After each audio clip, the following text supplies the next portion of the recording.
Ladies and gentlemen, welcome to the machine. So let me tell you why I have my bicycle helmet on today. I decided to travel around some of the beaches around the Alona Beach area. There are roads that will go to one beach that used to be connected, the beaches, but now they put up huge hotel complexes along the beachfront between my house and Alona Beach itself. And there are many cliffs. In some of my older videos, you will see wild goats on a cliff overlooking the ocean. And the cliff is only about 20 feet high. And that's pretty much the area I was in yesterday. I ran out of battery on my camera, so I didn't videotape it. But today's live stream is pretty much about how the fishing industry is destroying itself here in the Philippines. Now, before I go any further, I wish to thank Carl Vela for these glasses.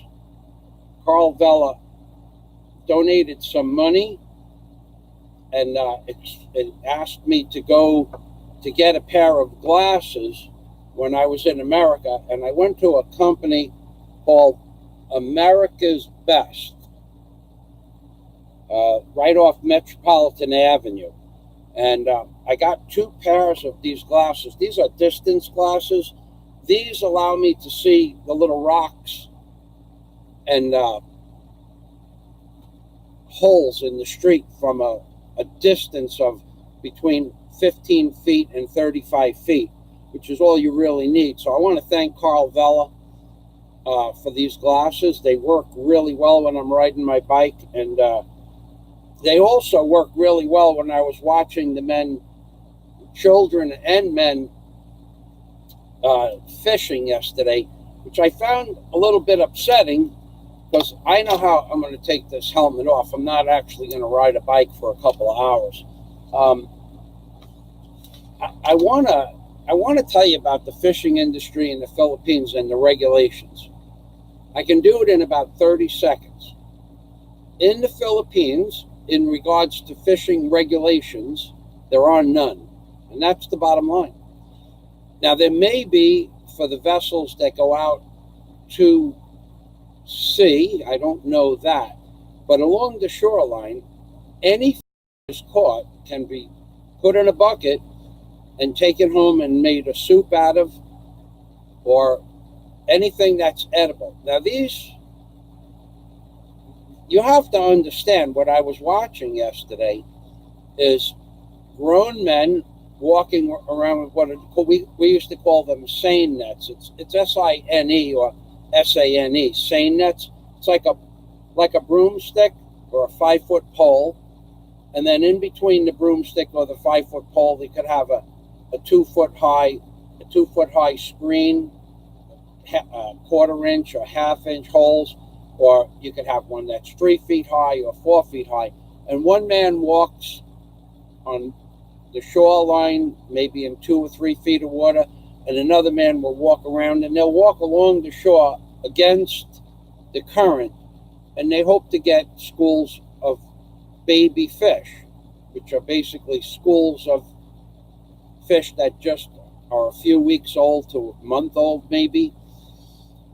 And these fellas hit a school of fish yesterday, and they filled up 2 5-gallon buckets of fish, no bigger than 1 3/4 to 2 inches. It was all the same kind of fish. I don't know what fish it was. It was yellow and blue and purple when they took the net out of the water and dumped it into the bucket. But within about 15 minutes, they had 2 5-gallon buckets, 3/4 of the way full, with what we call juvenile fish in Florida. So here's the problem with that. Number one, if there are regulations against it, I don't know, but no one enforces them. Number one. Number two, they're destroying the potential for those fish to grow up and spawn again. So I don't know what to say, because the people need to eat food. They use this. Now, I said to them, what will you do with these fish? They're so small. And they said that they will fry them in oil, I guess, fry them, or they'll make a soup out of the fish, because the fish are too small to clean. So they're going to basically eat the entire fish, the skeleton and the innards all at once. So maybe there were 2,000 plus fish, and they were going to do this all day long. They hit that school. They were like in, La La Land. Now, if you had done that when I lived in Florida, when I first moved to Florida in 1993, fishing regulations were pretty lax, and the fishing industry was getting destroyed. It was getting decimated. People were taking everything there was to take out of the water. Now, I lived on an island called Big Pine Key at mile marker 30 on US 1. So at that time, if you had a fishing pole and you were fishing off your dock in the back of your house or your apartment, you could take fish out of the water and eat them. But you were not allowed to take lobsters, and they had to be a certain size when lobster season opened up. And then you weren't allowed to take lobsters out of the canals, because it was considered a protected habitat. So if you did, and you were within, I think it was 3 miles of a sanctuary, any kind of sanctuary, you couldn't take the lobsters out of the canals. If you did, even if the lobsters were regulation size, within 3 miles of any sanctuary, and that's 3 miles as the crow flies, it was a $500 fine per lobster. If you took a fish out of the water that was on a protected species or not something that was in season, there were multiple hundreds of dollars for fines. They don't have anything like that here in the Philippines. There are lobsters sometimes at certain times of the year. Right off Alona Beach, 250 feet away, is a reef. Now, a little bit further out, about 5 miles out, there are a couple of islands that people fish for lobsters. And they'll take those lobsters to the stores in Alona Beach and sell them for 3,000 pesos per kilo for the regulation size lobsters. They have to be a certain size, but they will not throw anything back if it's smaller than the regulation size. They'll put it in another basket. They'll put it in another boat. They'll come to the beach, and if they know who you are, because I live on a private beach, if they know who you are, they'll have the lobsters in their buckets, the small ones, what we call shorts. They'll have the shorts in one bucket and the regulation size in another bucket, and they'll sell them to you for about 500 pesos per kilo. In the store, it's 3,000 pesos per kilo for regulation size lobster. So here's the catch now. If they have a lobster that's only this big, there's hardly any meat. There might be an ounce of meat, an ounce and a half of meat, plus the lobster never grows up to get spawned. If you were to say something to these fishermen, well, they would never talk to you again. So speaking to them about it is not in the realm of possibility. You cannot ask a Filipino fisherman if that is legal. Don't do it. If even you live on their block and they know you, at that point they will never talk to you again. They'll never walk up to you and say hello. They'll never offer you fish, because there are legitimate fish that they bring home all the time. The fish are fresh, and these are all private beaches now. There's like maybe a 300-foot section of beach, 500-foot section of beach, and then there's a hotel, and then there's another 300-foot section of beach, and then there's like a hotel they just built, and then they used to be able to walk through Blue Water Hotel's property, and now they have a guard on each side of the path. Now, the Philippines has some rules about waterfront property. All waterfront property for the first 75 feet from the high water mark is legal to walk on or across. So if they put up a fence, they have to put a gate in the fence with a doorbell. So that's pretty much what's going on, or a guard. But at night, if you're walking home, the guard won't be available, and you'll have to walk like 150 feet up towards the street and walk around the entrance to the hotel and go to the guard booth at the hotel, and then come back down into the property and open up the gate from the inside to go through the property. Now apparently that's legal, but they have some strange rules.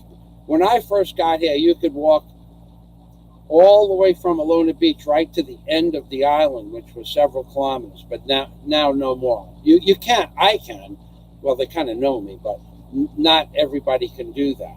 So they don't know how to, they'll stop at, and they'll put up a fence that goes right off a rock-faced cliff that's 30 feet high. Some of the rock-faced cliffs that the hotels are built on are 22 to 30 feet high. It's the one where I had the goats on the cliff. So some of those rock-faced cliffs, they'll be like a barbed wire mixed in with wood, mixed in with metal posts.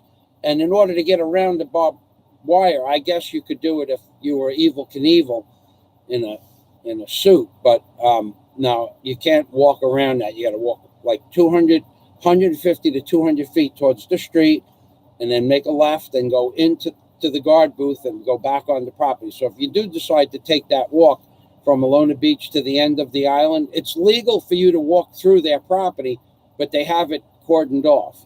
So let me read, I'm going to read the notes, and then if you have any questions about fishing here, I'll let you know that the fish that they do bring in the daytime, it's fresh.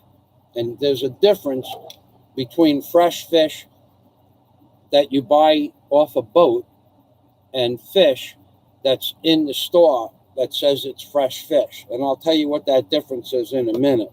Because I worked in the fishing industry for a fishing boat. I worked on the Catherine Marie, the Catherine Henna, I think the name of the boat was, and the Jimbo, Jimbo. There's a video up of me working on the Jimbo. Tall Tales. I never worked for Tall Tales, but I did work for him. I did build his trap lot, and I did a lot of. I landscaped his backyard. I worked on a bunch of them. So, Havoc Master. I have a video up on Patreon of near the Capitol building. Let's just say it's near the Capitol building. And Havoc Master left a comment. I would have to have a headlamp and walk with my head down. Walking the streets of the cities of the Philippines you really need to pay attention where you're putting your feet.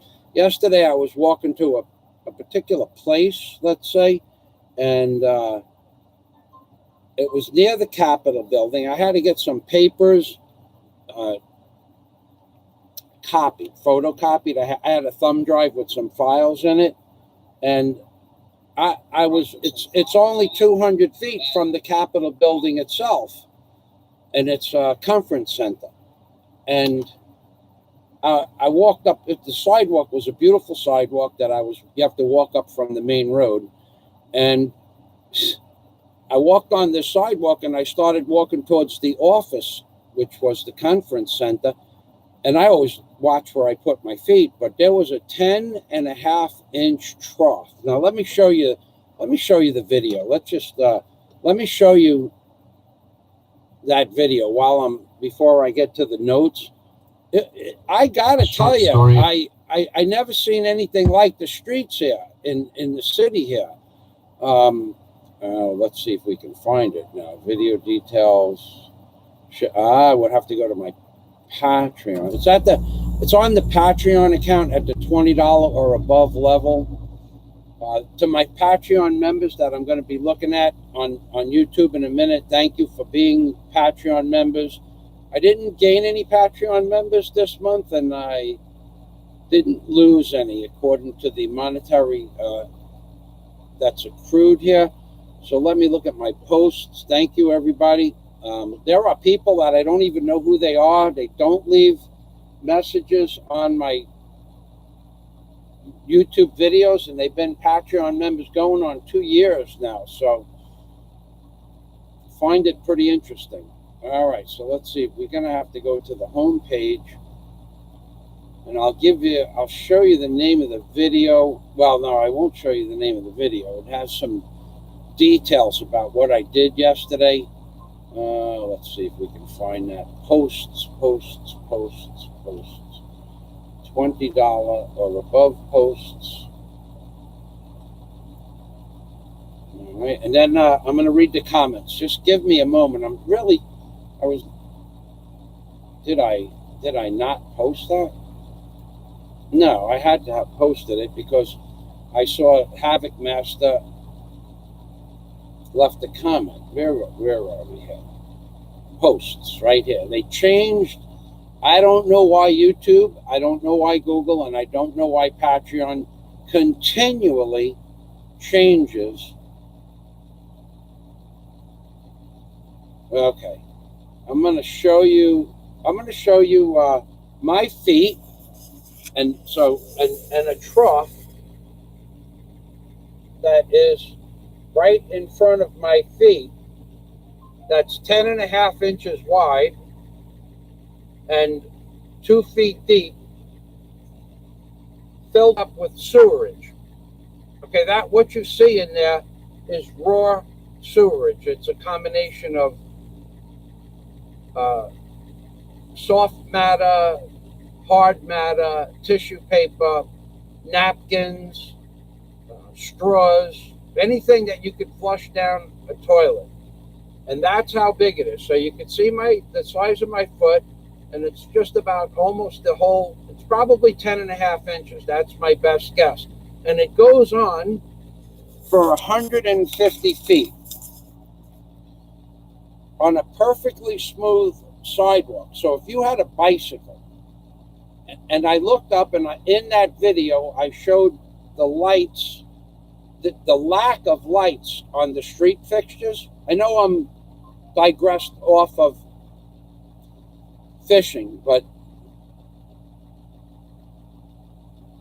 if you were riding a bicycle on a sidewalk at night that was perfectly smooth, flat, and rideable, and you came to this section of the sidewalk and you didn't look down, or it was at night and it was too dark to see, can you imagine that? Now look at this again. Can you imagine riding your bicycle parallel to this trench, and then your bicycle goes into the trench?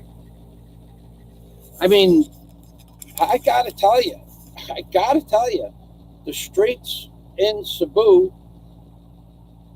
were worse than the streets in Tagbilaran, but a little bit further down from where that shot was taken was a pile of stuff. I won't say what it was. You would definitely get injured. I mean, probably seriously injured. So you really have to pay attention. And now you got to understand something else. That trough that you see there is only 200 feet away from the brand new Capitol building. I don't know how many. I probably should have asked how many pesos it cost to build, but going into that building and asking for information, It's new. They didn't even have internet when Daisy and I went there in May. No one knew the extension of anybody else's phones. You had to get people in the office that you were in to walk up a flight of stairs or down a flight of stairs or to the other end of the building and get the person's extension. They knew who the person was that did the job, but their phone had no operator. That was amazing. So let me get back to my video chat window, and if you have any questions about fishing in the Philippines, I'll kind of tell you what it's like and what they require. I don't know that they require any license. Good morning, Dennis Adam. Bill Martin, I saw you gave me a whole bunch of compliments on Dave's show yesterday. Thank you.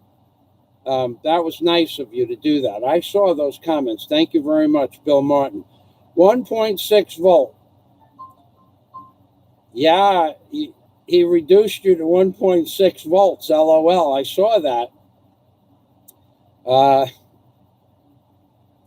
Duval County, Florida, in the building. Welcome to the machine, Duval County. Thanks for stopping by. Yeah, I wish I could have shown you videos of those 2 buckets of those little juvenile fish. You can tell.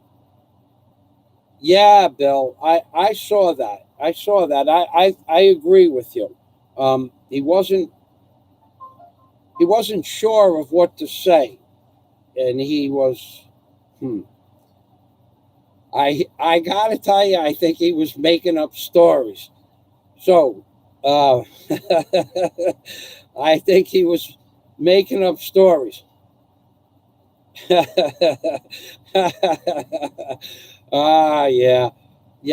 I don't worry about that.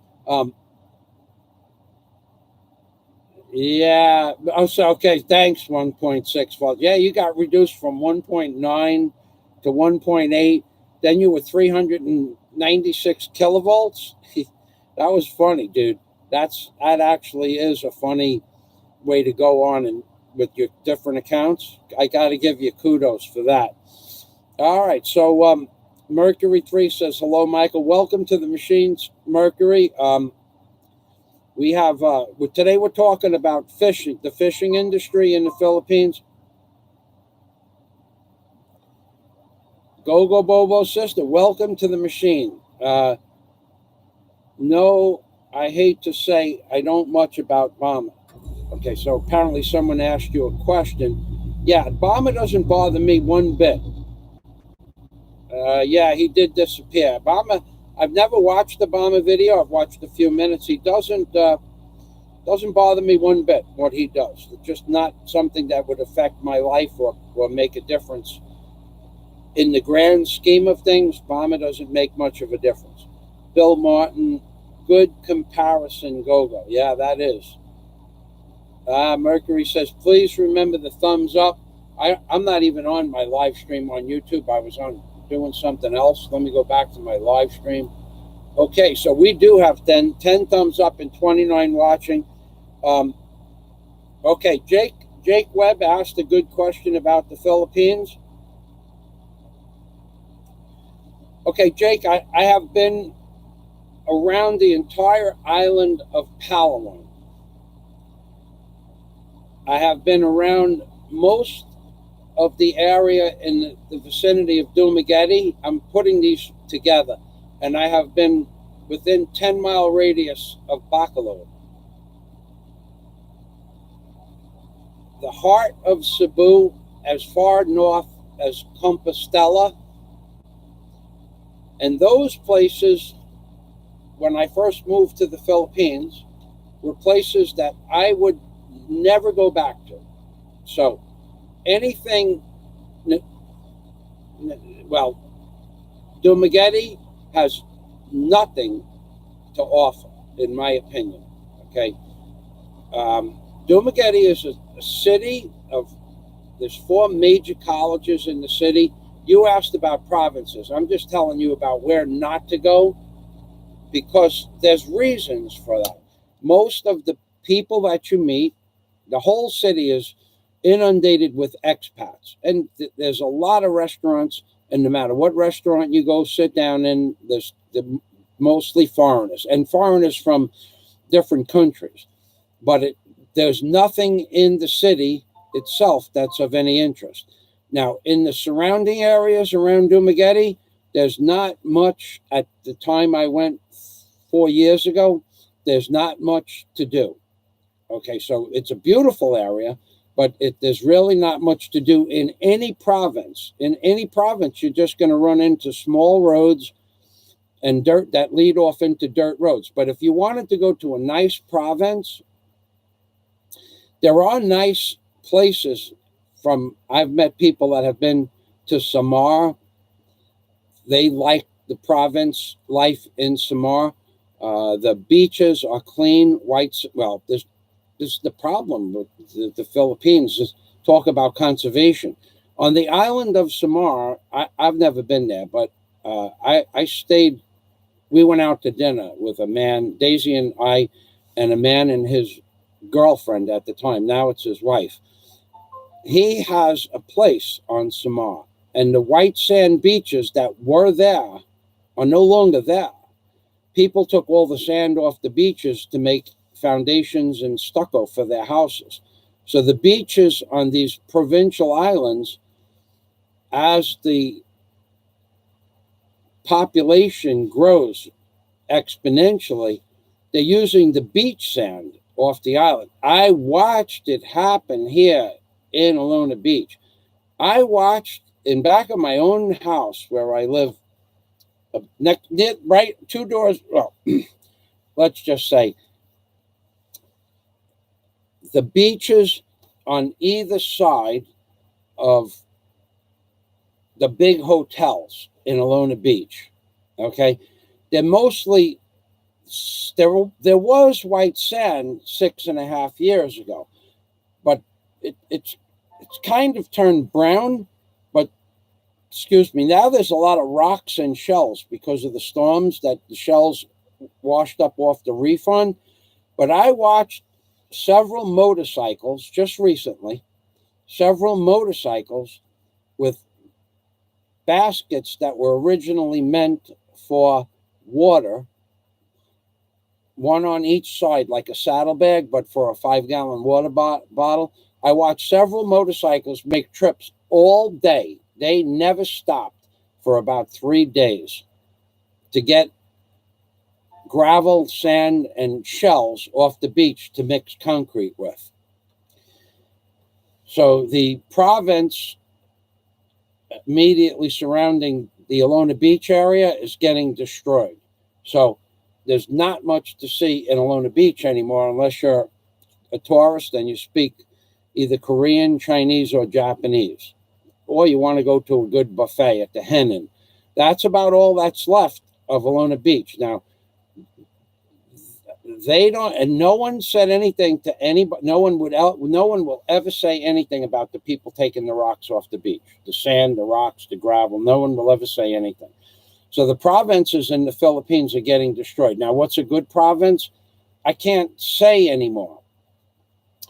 I know in Palawan, when I went around the whole island in Palawan in a tricycle, there were some beautiful provinces, but you have to go. If you have to go 10 miles out of the city and there's nothing to do, so you have to go to the city, and there's nothing to do in the city for me, just eating in bars, lots of bars. So a province. Do you have a province? Let me ask you a question. Do you have a province that you want to go to? Because the Philippines is just getting overcrowded really quick. You could have bought a particular piece of property near me. Well, my landlord wanted $1 million cash for 5 houses that are built on the property. And that was in 2014. You couldn't even talk to him about it for a $5 million sale. Well, he might, because he's 77 years old. But you, The provinces are just being built up. I don't know of a good province. If you have a particular question about a particular province, maybe somebody else could help you on here. Samar is far away. It's on another island. Now, I was offered property instead of building my hotel here in Bohol. I was offered property on another white sand island with white sand beaches. Not only was I offered the property, I was offered they would pay me money if I built a hotel there. But it's kind of far away from everything else, so I never went there to look at the property. But the offer's there, but I can't tell you about what's a good province. I haven't done any traveling except to Davao to meet Daisy's family. I haven't done any traveling in 3.5 years. So that's a good question, but I can't answer it. That's to answer Jake Webb's question. It's a good question, but I can't answer it. Uncle Sam, welcome to the machine. Oh my God. Go Bobo sister. Hello. Johnny Adriel. You haven't been around in a long time, Johnny. Hello. Welcome to the machine. Jake Webb, show the comment. Let's see.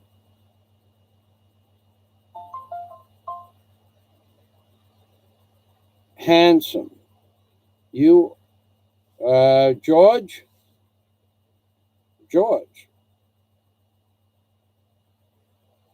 I know who you are. I'd have to call you before I go giving out a wrench. Want to make sure it's you, actually. That's why. I don't want to give out a wrench and give out a wrench. I believe it's you, but look on Skype and see. I have your number somewhere. I'll give you a call after the show. Remind me after the show, please. So I hear stories that I don't ride my bicycle, but the stories are not true because I can prove it to you. Look, see this helmet? This is a bicycle helmet. And now I didn't ride much yesterday. I only did about 5 kilometers. I went to get eggs.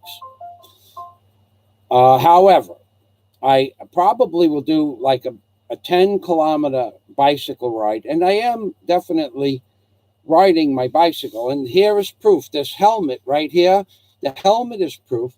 And of course, the bicycle in the background, you can see the handlebars. That's proof that I have a bicycle. No proof that I ride it. But of course, we have videos. So for the people out there, the little fella out there that says I don't ride the bicycle, maybe you can't ride a bicycle. Maybe you forgot how to ride a bicycle, even though that's supposed to be theoretically impossible. Or maybe you're not physically fit enough to ride a bicycle, but I ride a bicycle. Okay, I don't know what the big problem is. There's lots of people that ride bicycles. So, all right, George, I'll get with you on that. Quark, hello. Welcome to the machine. Michael McFarland, welcome to the machine. I haven't seen you in a couple of weeks. Thank you for stopping by, Michael. MTJ Sr., a.k.a. Dick Insider. Hola. Welcome to the machine, Dick Insider. Thanks for stopping by. Crazy Cano, DENR stopped people from using the beach sand for building around 3 years ago. That's probably true, but who would stop them from taking the beach sand off? Certainly not the locals. I don't know. I would never say anything about it. Okay, wherever has a nice waterfalls and closest to a city, Jake Webb. Okay, so if you want, so if you want to go to Palawan, the island of Palawan, not Sabang, Sabang, Sabang, Palawan. Okay, there's a province that's nice to go to. Okay, I forgot about that. I was thinking Coron, Palawan is where I was, which very far from the city where they have nice white sand beaches. Coron, Palawan is the very end of Palawan, and then you take a ferry, a pump boat for 7 hours. But before you get to the end of Corona, at the end of Palawan, on the left-hand side of the island, heading from the main city, there's a place called Sabang, Sabang, Sabang, Palawan. It's a beach that's about, I would say it's almost 3/4 of a mile long. It's not a mile. And you can rent, at the time, the last time I was there, it was 4 years ago, you could rent a place on the beach for about $12. I don't know what it is now. However, that $12 will get you a bamboo structure with no screens on the windows or doors and a bamboo floor. But you can get one right on the beach at off season for $12. From Sabang, they have the underground river where you get on a boat in Sabang, and it brings you to the other underground river, a pump boat. You get off the pump boat and you walk through a forest. You get off on a white sand beach. You walk through a forest, and there's monkeys at the entrance to the underground river trip. You go on a little boat. That's one place that's a beautiful province. Oh, yes, it's beautiful. Mountains on the trip from the city all the way up to Sabang, and after Sabang, valleys and mountains that are several hundred feet high, 1,000 feet high, some of them. Now, at Sabang, if you're looking at the ocean, standing on the beach, and you go to the right, that's where the zip line is. And then you just walk to the end of the beach and follow the signs to the zip line. Zip line is 1,000 pesos. And it's 2,000 feet long. I think it's over the ocean. So it goes over the ocean, and you're up about 150 feet. The elevation is 150 feet. Beautiful area. 3 days, 4 days in Sabang, and you're done now. Okay? Going to the left, when you're facing the ocean, about 1 mile down the beach. Don't listen to anybody telling you it's just down the beach a while. It's an amazing walk. It's just amazing. You walk from the white sand beach of Sabang. Not really white, it's like brown, but it's clean, and the water is clean. There's no sewerage there because of the way the water flows through the ocean. Walk to the left, turn left, and you just follow the beach down. You'll see the waterfalls. But you're gonna run to a Buddhist monastery type thing, and you pay 20 pesos to take a picture of you inside a Buddhist monastery or some kind of a Chinese monastery. I forgot what it was. 4 years since I've been there. And now, when you're walking that way, you're going to walk through villages of fishermen and boats. 1,000 boats you're going to see. 1,000 pump boats. Between the pump boats that go to the underground river and the pump boats that are fishermen, and then the pump boats that are rented for pleasure tours, you're going to probably see close to 1,000 boats. You just keep walking down that beach, and you're going to say, where is this place? Well, when you get to the waterfalls, you'll see it. But the interesting thing about that walk is after you pass the little monastery type thing, you don't have to go in there. You don't even have to donate money. It was voluntary. Okay, after you walk past that, you're going to start to walk on a beach with rocks. It's the only place in the Philippines I've ever seen a rock, real rock, made out of granite. And over tens of thousands of years, they're all round. And the rocks are from small little stones to boulders this big, and they all perfectly look like a perfect eggs. It's pretty interesting. So if you're going to take that walk, you really should have sneakers on. Although the girl who I went with, Lucy, she had flip-flops on. And so did everybody else that was walking on the beach. If I would have had flip-flops on, I would have just gave that up. I would have never did it. And then eventually, I need to get this. This vest is very hot. My bicycle riding vest, you should wear a helmet and a vest when you're on the roads in the Philippines, because I got to tell you, they don't have bicycle paths, then they don't have sidewalks, they don't even have shoulders here. Moving on, when you get to the waterfalls, it's cold water. It's coming out of a mountain. The falls go up maybe 100 feet. Then it falls to about a 25 foot above the falls, and then there's like a plateau, and then it falls down again into a pool of water. Now, the pool of water is also all rocks, and they're slippery. So don't just walk into that pool of water without, if you have wet shoes, I would suggest you wear them, because you're gonna fall down. Everybody falls down. It's pure slimy rocks. But the water in there is crisp mountain water. So everybody sits in the crisp mountain water, and then into the pool, it goes right into the ocean. And you can drink that water. I wouldn't drink it out of the pool, but you could drink it off the waterfalls. I filled up my canteens, my water bottles, and I had no problem drinking the water. So that's a beautiful province. There's your answer.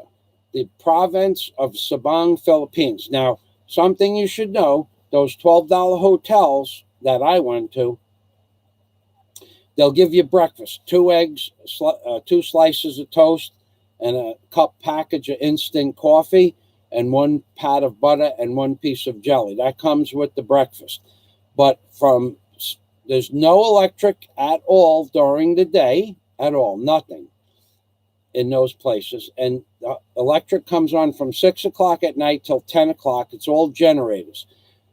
But if you want to stay at the Holiday Inn, which is just a few doors away from these little mom and pop hotels, it wasn't a Holiday Inn.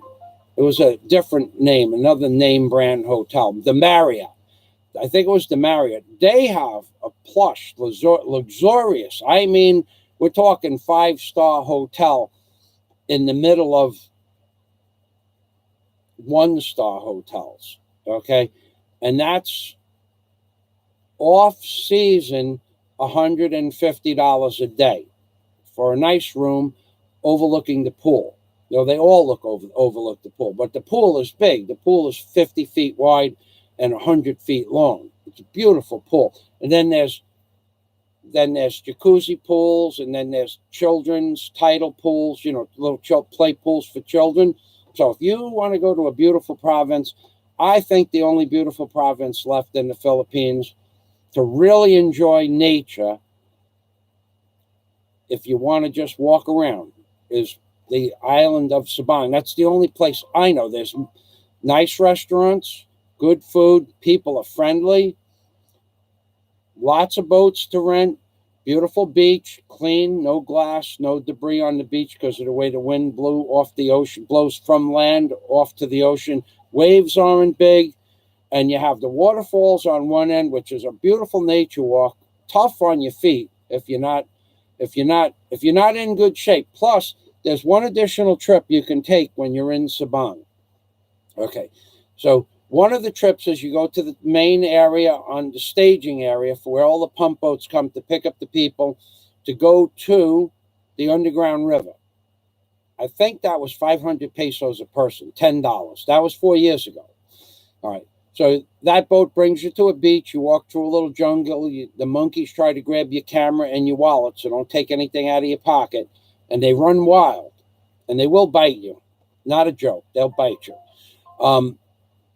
So then you get on a little boat, a little paddle-powered boat, and you go into the underground river, and you go in about 1/3 of a mile, and you can see the cave, the different types of rock formations on the cave. There's one other thing that you could do if you're in really good shape, and I got to tell you, it's a 7-hour. Well, for me, it was 7 hours. The rest of the troop, let's just call it a troop. I think there was 7 or 8 of us in the group. I was not in any hurry to get to the. Okay, the underground river has the water where the water comes out of the underground river, and then about 8 kilometers away in the mountains, a jeepney will bring you to a path, and then you'll walk through hundreds of acres of rice field with caribou pulling hand plows through the rice fields. Beautiful. It's absolutely gorgeous. And the people I was with, now I had been on that trip once before, so I knew the path up to the top of the underground river cave. So with this trip, it's 9 kilometers, but it's up and down mountains. And they don't stop. And I'm going, I want to stop and take pictures of the caribou. They said, well, you know, we're on a tour. I said, you just go on your own. I don't want to walk at your pace. I was supposed to have a private guide, one man I hired for myself for the day. And that guy got drunk or something, didn't show up, and they put me in with 6 or 7 other people. So I says, I'm not here to walk as fast as I can walk to the cave, say hello to the cave for 15 minutes and walk back. You guys do what you want. So they did. They left me, which was good because I didn't want to walk at their pace. They were all in their 20s or early 30s, and I'm not in that kind of shape anymore. They were humping it. They were really humping it up and down those mountains, which is what I would have did at that age. But I wanted to take pictures and video, and that's what I did. So they left one man behind. So there were 2 tour guides, and they left one man behind, and he stayed with me. Wasn't much of a tour guide, didn't know the name of the fauna or the flora, didn't know the name of the trees, didn't understand what the name of the vine was, didn't know anything about the jungle. Might have been his first trip. I don't know. He was a terrible tour guide. Anyway, when you walk on that path, you're going to walk over a water flowing river, and the wooden bridge might be overflowed with water. So there's a handrail, you hold on that, and it might be lower than the wooden bridge. And the water flows at a pretty good rate. Then you're going to walk through a river that could be 4 feet high if it's rainy season. Could be more, and you can't get across the river without without swimming. Right? The most I ever saw it was about 3'6". That's another, and that water goes to the top entrance. Well, it goes into the mountain. It goes into the mountain.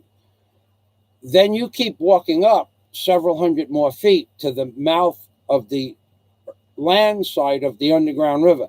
And the mouth's well over 120 foot in diameter.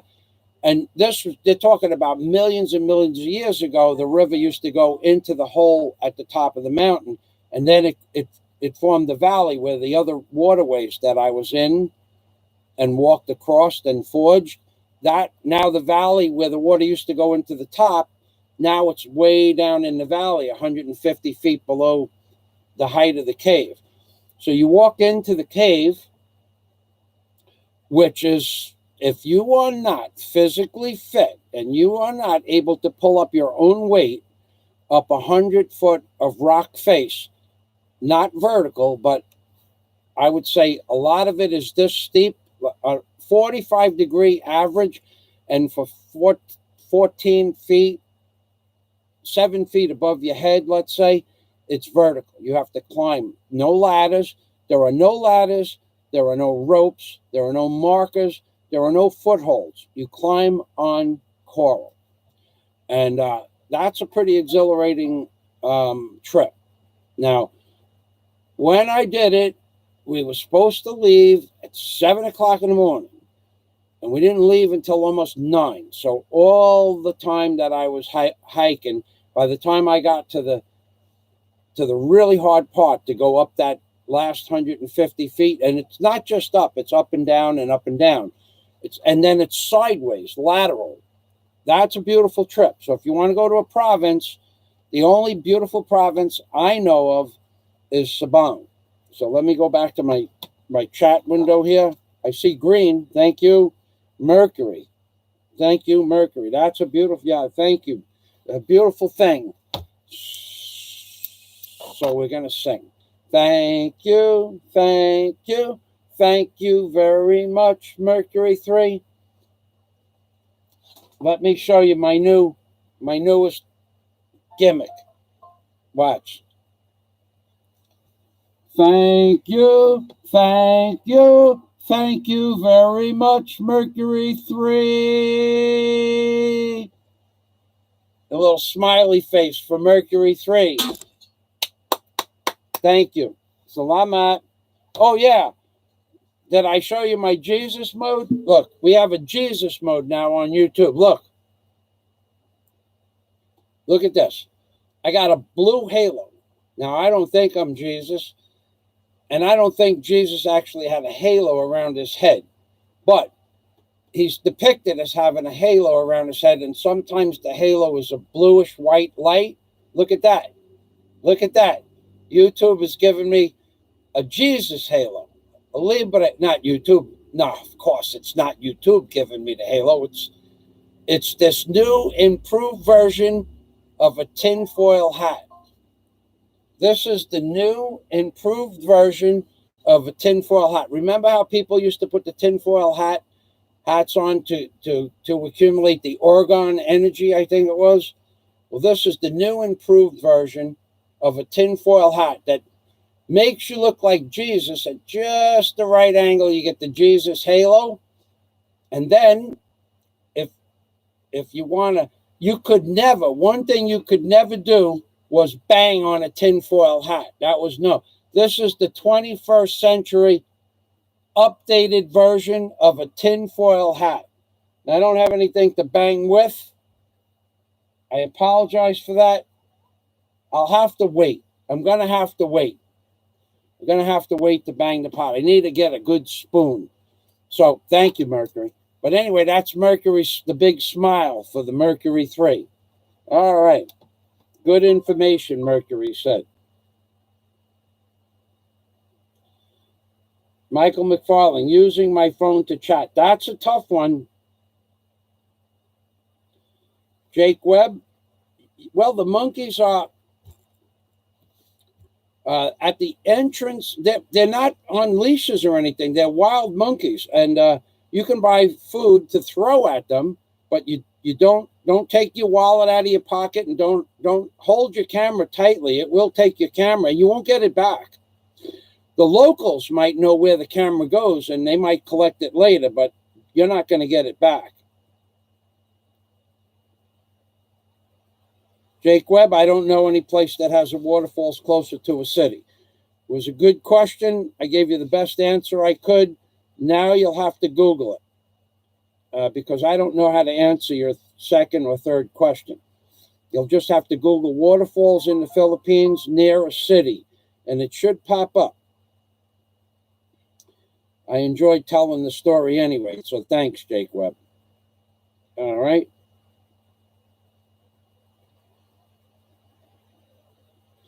George, I'll check you out after the show. I'll get on Skype. Michael McFarlane, been having computer problems. You know, Michael, I was talking to Warren the other day, right? And he asked me, how's my computer doing? Because my screen took a crap about 2.5 years ago, and my keyboard took a crap 5 years ago. So I have an external keyboard and an external screen. I said, I have no problems with my computer at all. It was running slow, and Warren showed me how to get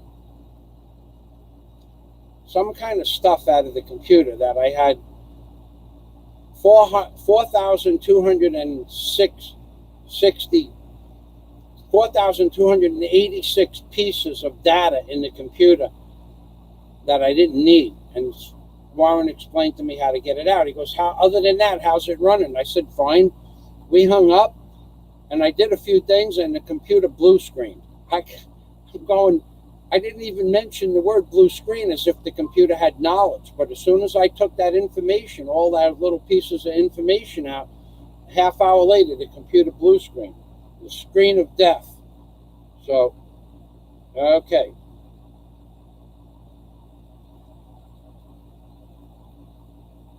Okay, George, it is you. Okay, so let's get you a wrench. hold on a minute. Yeah, I could have asked you that before. Okay. Go to channel, remove, put user, hide user, add as a moderator. That's right. I should have known better, George. I apologize. You are now a moderator. Thank you for, yeah. The chainsaw? The chainsaw works great, buddy. I got to tell you, I used that chainsaw. I think I made a video a while back about that. Yeah, that works great. Fantastic. I was over George's house, and because I've been friends with George since he's a little boy, and I said to him, "Are you throwing out that chainsaw?" He goes, "Yeah, you want it?" It was a beautiful chainsaw. There's nothing wrong with it. He goes, "I just fixed it." Pulled it twice, started up, and handed it to me and said, "Here, have a nice day." I thought that was pretty cool. Thank you, George.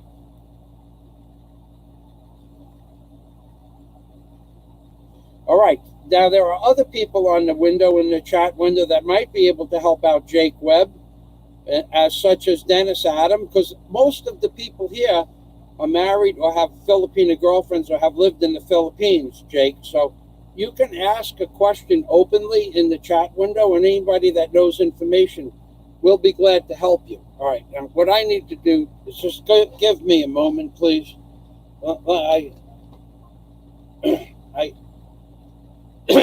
And also on that trip to the waterfalls, I didn't see owls, but they said there are owls, and I didn't see mountain lions, but they said there are still some wild mountain lions.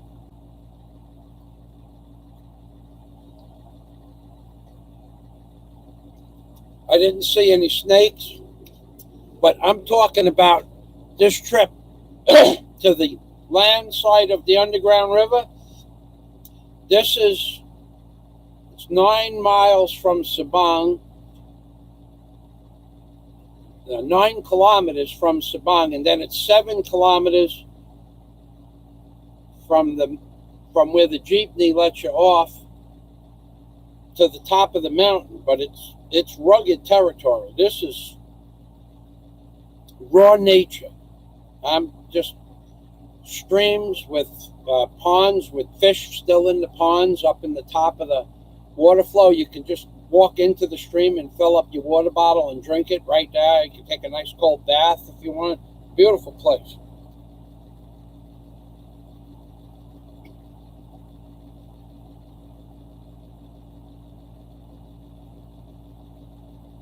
Dennis Adams, just a friendly reminder to click the thumbs up button, and we did. Wow, there's a lot of thumbs up. I never usually get that many. Thank you. Thank you. Thank you. Thank you very much for the thumbs up, and thanks for stopping by. If anybody has a question, please post it here. If I can't help you as to where you might want to visit in the Philippines, there's 30 other people, and probably half of them live or have lived in the Philippines. They might be able to help you. Princess Anud, morning. Welcome to the machine. Thank you for stopping by, Princess. Yeah, I can't use the cell phone for typing. I'm not real good.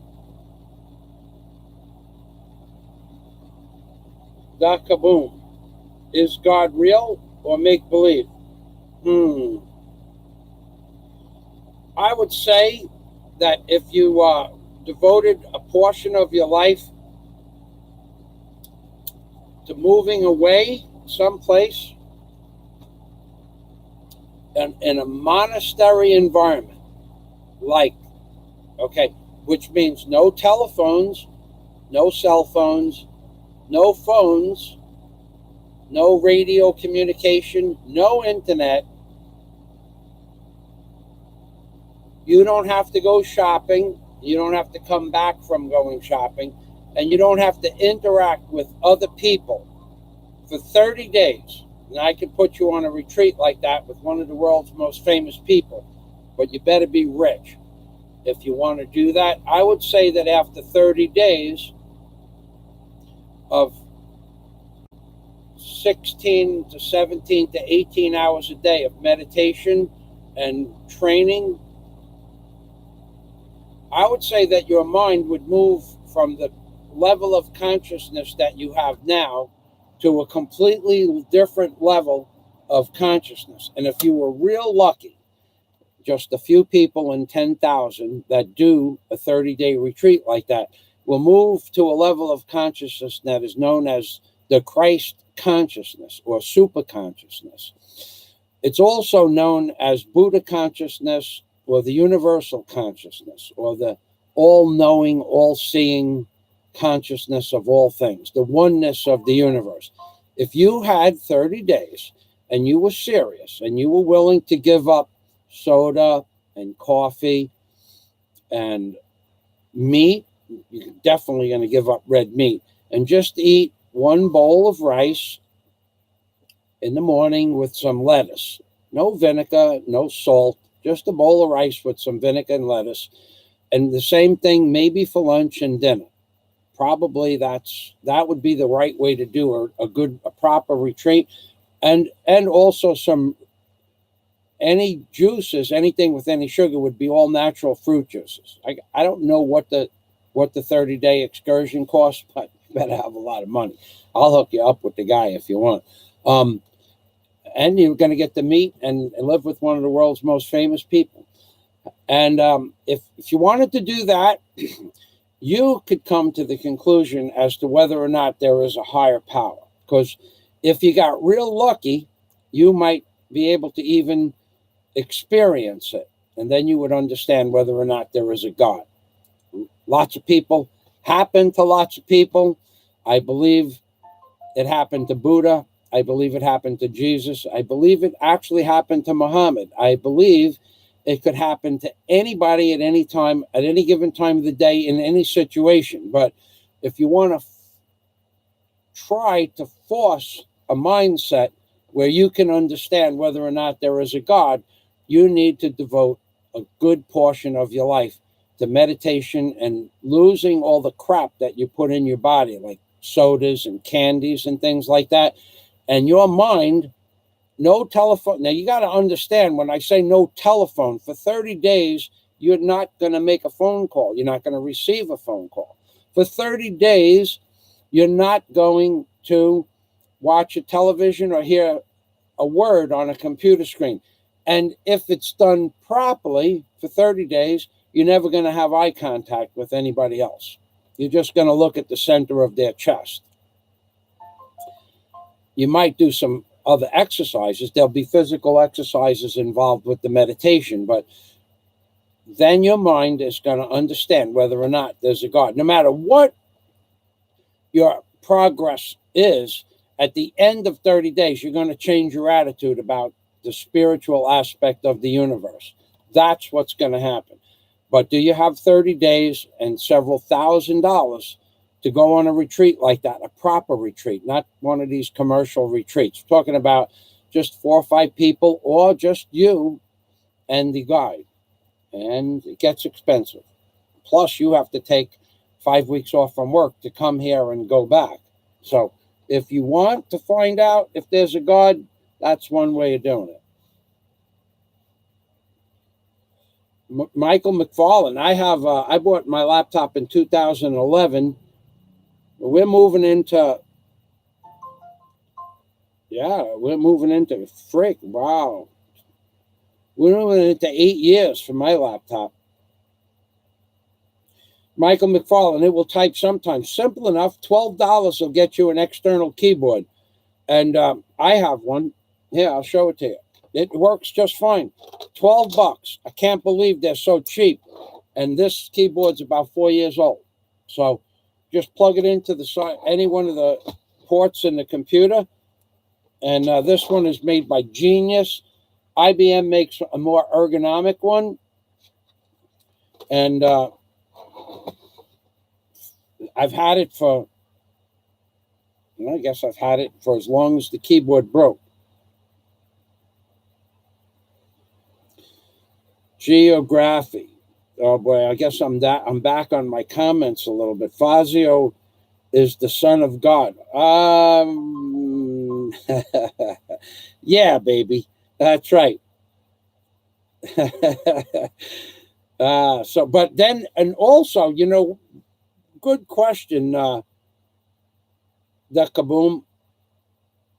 Uh, if you did that retreat properly, you might even get to see color bands around people's heads. It could happen.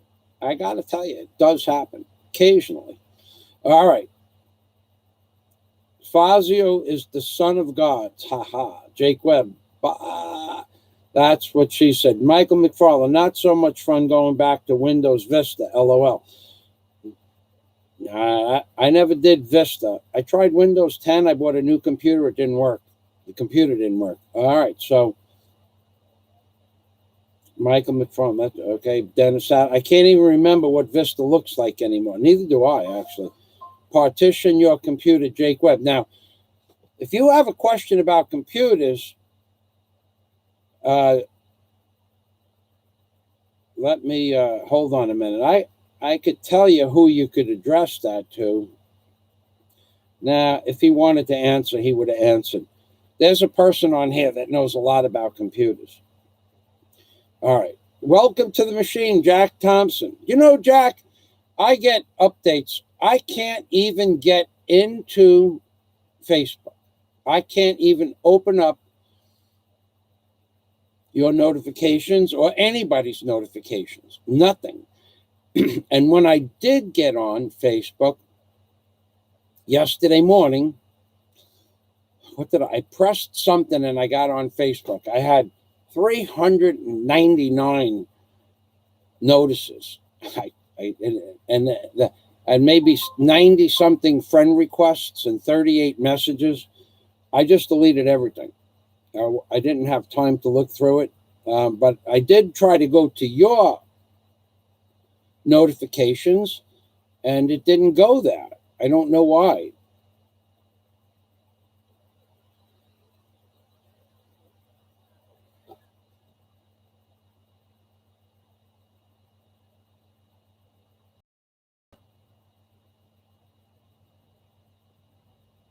All right. Okay. I'm going to get some cold water. That water has been sitting on the table since about 5 o'clock this morning. Not so.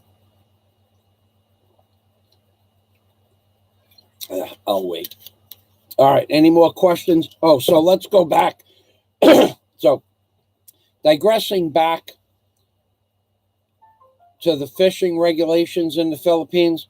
Actually, in Sabang, okay, when I had I don't remember the name of the hotel. It wasn't even a hotel. I stayed in, at the time, it was a shack. It was about 12 by 12, about the same, apropos for the normal living accommodations in the Philippines.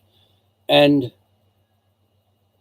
on the beach in the morning, sometime between 5:30 and 7 o'clock in the morning, maybe 4 boats at the time, 5 boats, 2 boats, on any given day, would roll up on the beach with fresh fish, and you could buy the fish.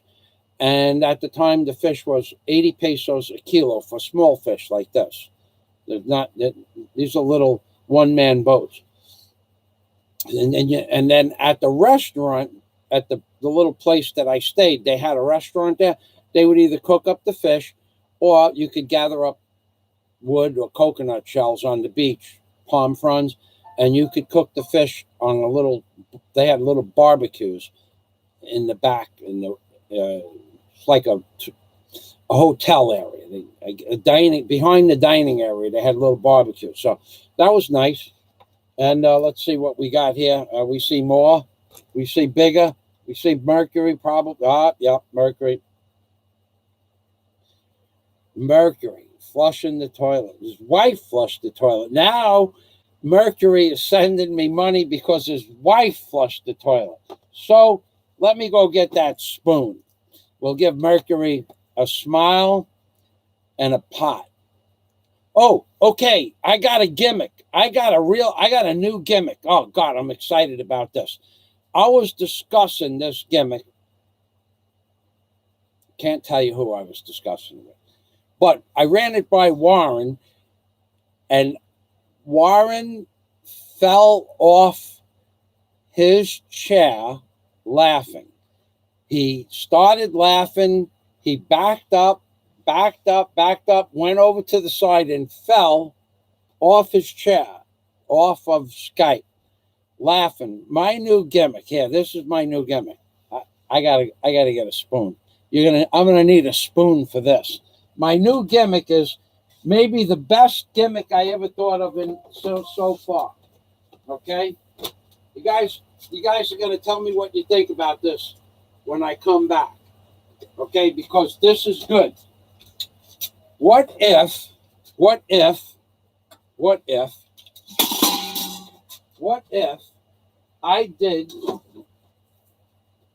I set up a place on my Patreon, right? Or what if I set up a monetary donation to my Patreon? Or you could super chat it also. But what if I just said something like, for $100, you can join the Potheads of America. And what would happen is it would be a total pyramid scheme. Everybody that joined afterwards, you would get $10 and I would get $90 because it's my idea. So Potheads of America, but it would come with some fringe benefits. Okay. Some of the fringe benefits would be a personal phone call from me. Whenever you choose to talk to me, I'll make myself available. Be a one-time fee of $100. And in addition, what I will do is I will do research in your area where you can buy a high-quality stainless steel pot.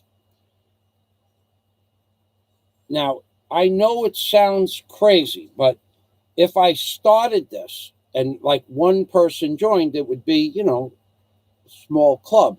But if 2 people joined, it would be more exciting. But if 3 people joined, it would be like that song, Alice's Restaurant. It would be a movement. The Potheads of America movement. And I would be, of course, in charge of the Potheads of America movement. And what would happen is where you could tell me the general area where you live, and I'll research where you can buy a high quality stainless steel pot that fits your head. Now, the good thing about being part of my community is that I can get you a pot. You tell me how tall you are and how big your head is, and I'll find a pot that fits over your head like this. Okay, the pot fits right over your head, right? And now watch what happens here. Let's say that you wanted to join the Stainless Steel Potheads of America. Let's say you wanted to join it, and then you wanted to have a halo, a blue halo over your head. You wanted to practice feeling what it likes, what Jesus felt like. He had that blue halo. Let's say you wanted to remain anonymous. Yeah? Okay, watch this. Now, as far as remaining anonymous is concerned, you could take your pot and you could put it over your head like this, right? And you are now an anonymous stainless steel pothead of America. And you put the pot down like this, right?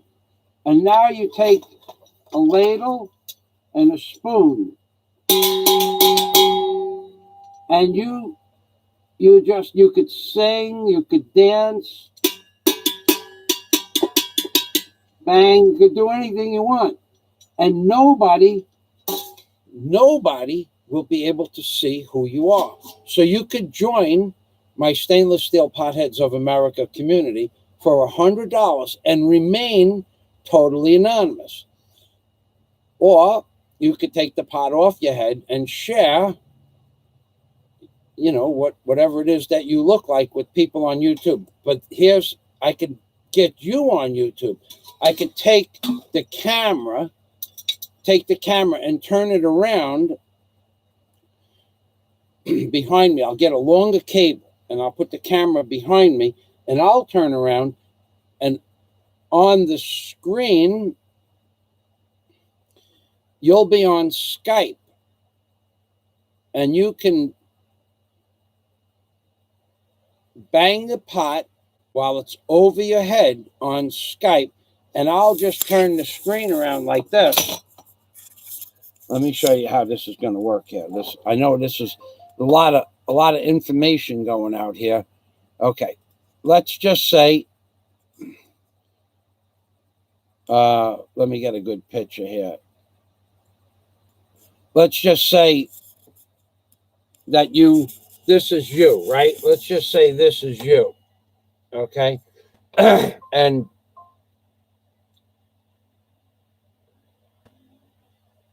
let's say he wanted to join the club. I give him a nice pot, and he puts the pot on his head, and he could bang the pot.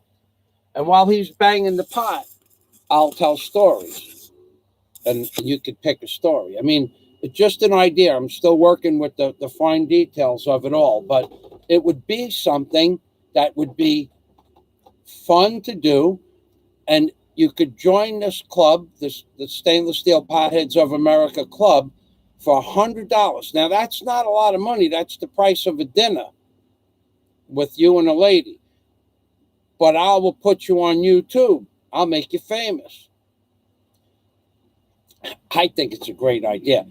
Anyway, when I ran this idea by Warren H., he literally fell off his chair, and I recorded it on my camera somewhere. And I got to load that later. But he literally started laughing, started tipping over, and fell down. He had to get back up off his chair. So if Warren H. thinks it's a good idea, I think it's a good idea. I think you people should get out of the house more and get on Skype. That's what I think. And I see yellow. I didn't even sing for the green. Hold on. I'm going to sing from inside my stainless steel. I want to try to get this show on the road. Thank you, thank you, thank you very much, Mercury 3, for your most generous donations. You're an amazing man. Mercury 3, in the comments section, said his wife flushed the toilet and he made a mistake and thought I was flushing the toilet. So he sent me $5. Take that to your local psychologist and see what they think about it. Okay, now I'm going to read the comments section. Hold on a minute. Oh my God. $10 from Mercury 3 again. He's on a roll. He's on a super chat roll. Michael McFarling, LOL. Richard Einstein is welcome to the machine, Richard. Now, Richard is a man of character. Him and I are the same age.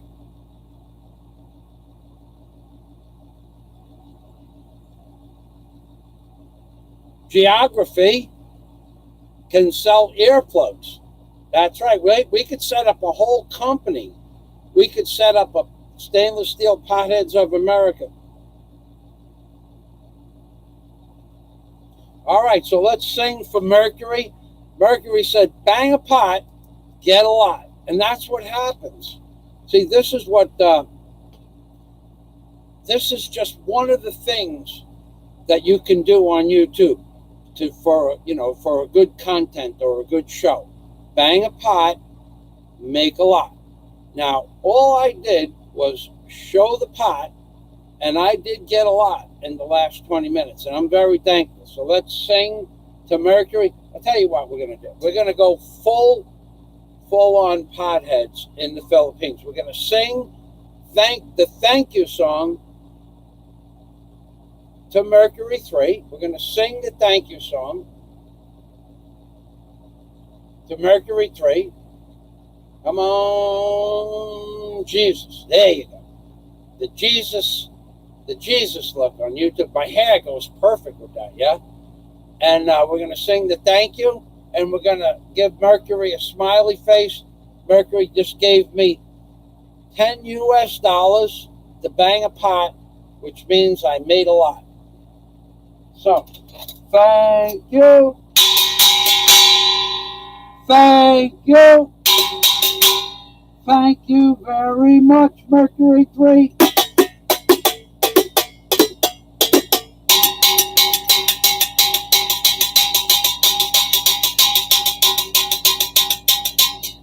Yeah, baby. Now, I have to not bang a pot so much today because I'm waiting for a particular group. Probably they will come in a group of people to come and visit me today. They wish to talk to me. So I can't bang a pot too much because if they do come, I'm going to invite them into my house and I'm going to let them appear in the background.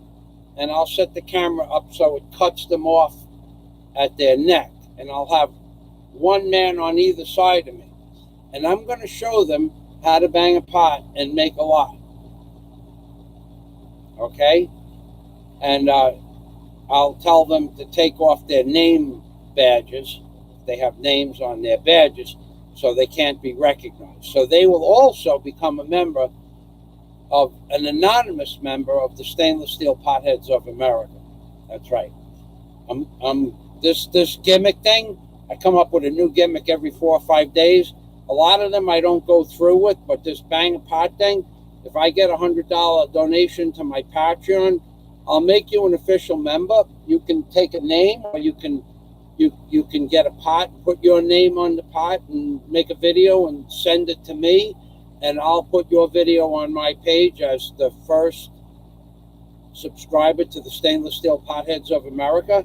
I'll do that. I have no problem with that. So hold on, let me read the comments, because you guys like this. I know you like this. Okay.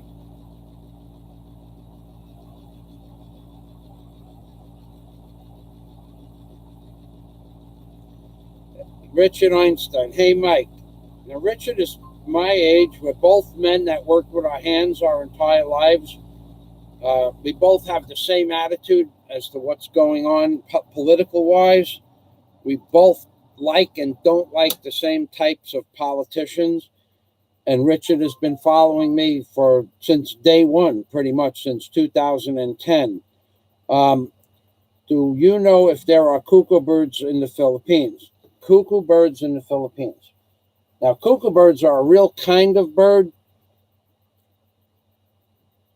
Okay, there's an aviary.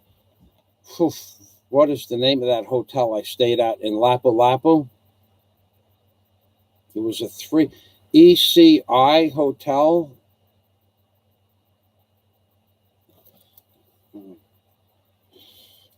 It had an aviary behind it with every tropical bird from the Philippines.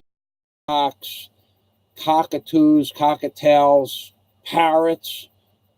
I don't remember if there was a cuckoo bird. I could look it up. Hold on, I'll just look it up. It's simple enough. Cuckoo birds.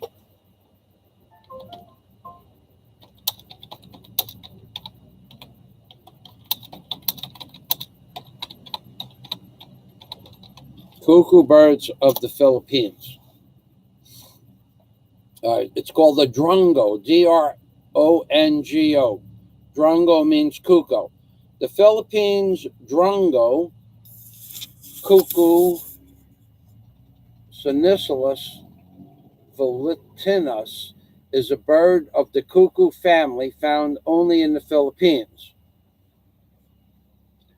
All right, let's see if we get a picture of that. All right, it's not a very big bird. It doesn't look like a very big bird, but yeah, that's a cuckoo bird in the Philippines. It's the Philippines drungo cuckoo bird, according to Wikipedia. So there's a cuckoo bird family. Now, I also hear that there's an island. I don't know where that. What island does that say that's on?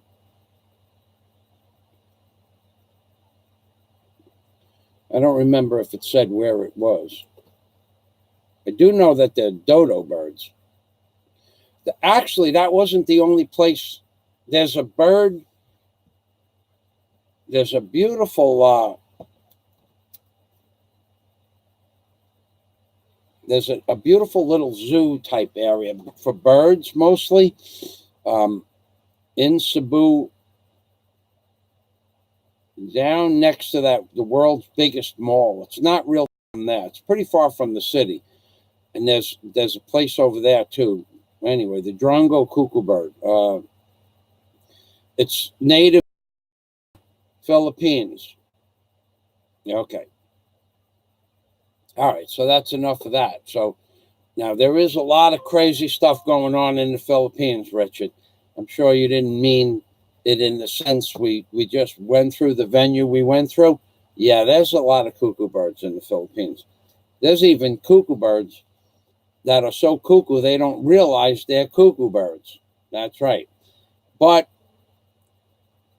to each his own, and to all cuckoo birds, eventually they come to the realization that they are cuckoo birds.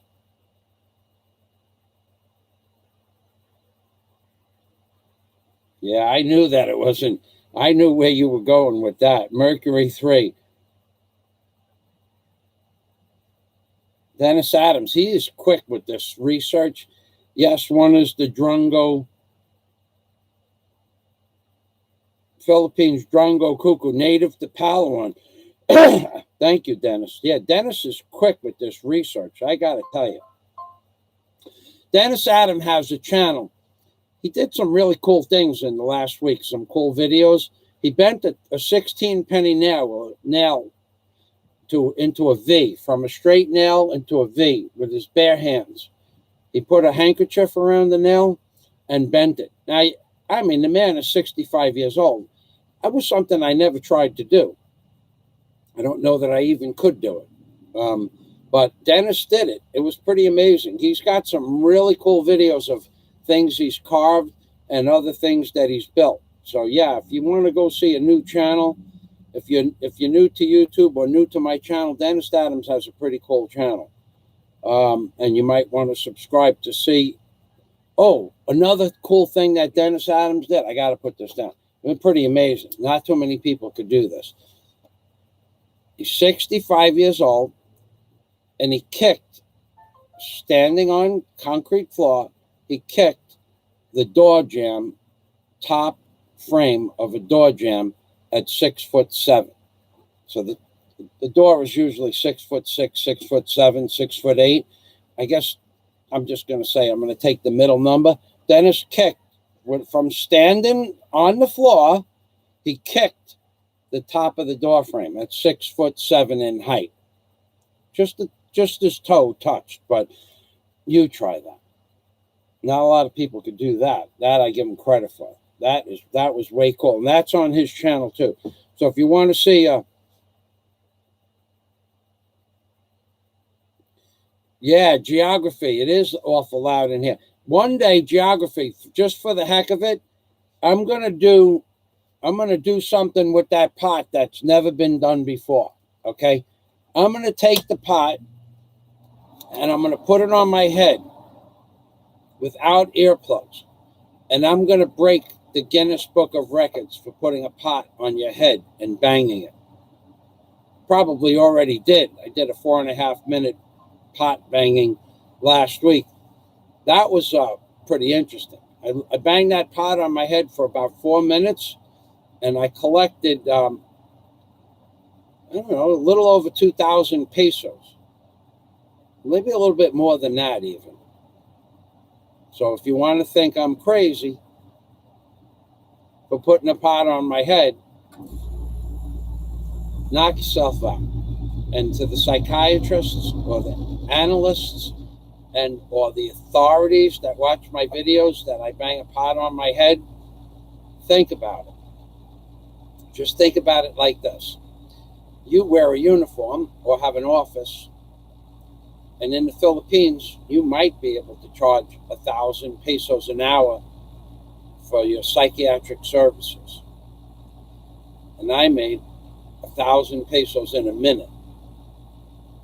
You might, if you're an officer in a particular force, let's say, you might make, maybe you make,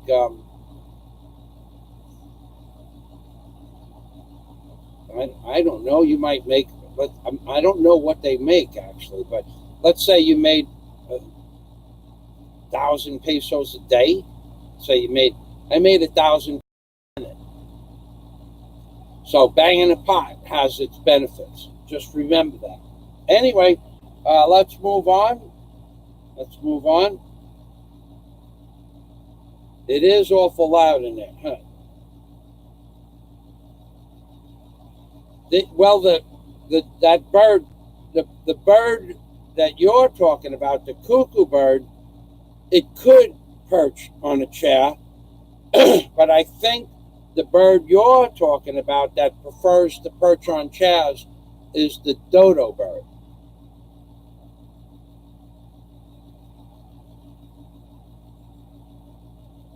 Mercury 3 said, Dennis Adam is a good guy with a great personality and good content. He does.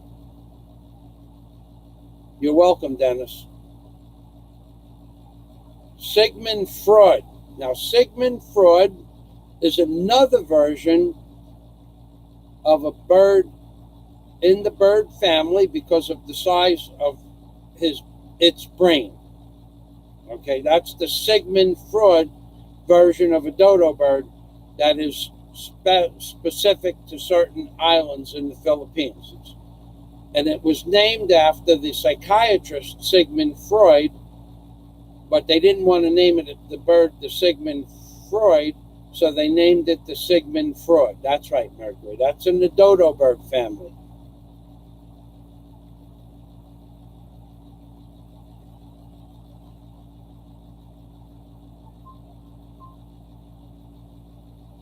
I don't worry about YouTube demonetizing my videos anymore.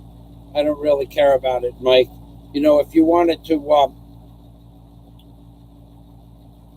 do something about it, you could, well, if you saw a commercial that you liked, you could click on the commercial and advertisement.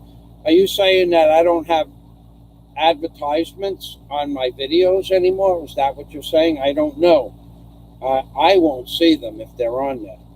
If I go on outside, if I go to when I was in Cebu, I went on the internet, and before I signed in, I went to my channel and I saw commercials. All right. So let's see what else.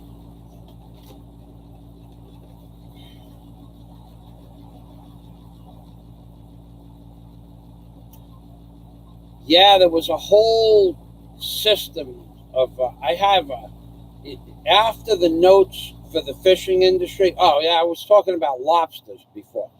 So the lobsters that come in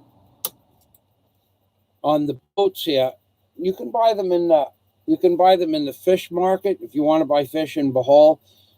Okay, if you want to buy fish in Bohol, the best place to buy it is on the bridge, right outside the bottom of Tagbilaran City.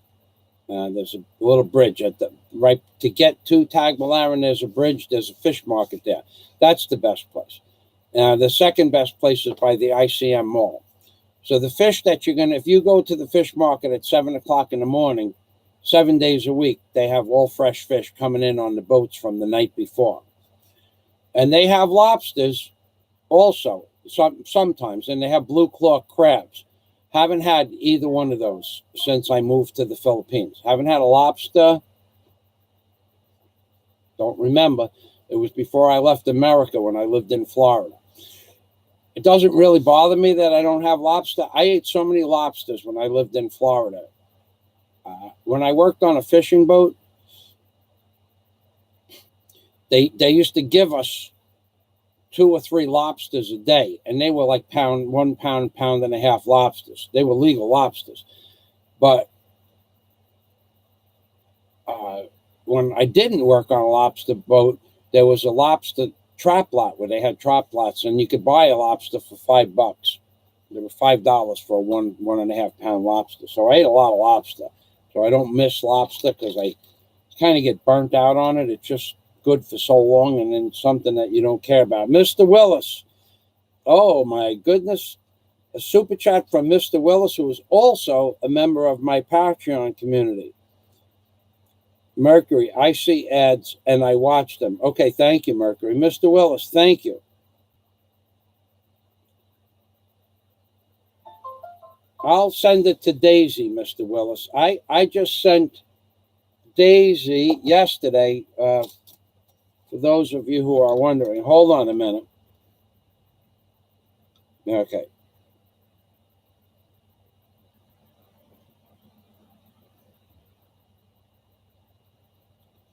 All right.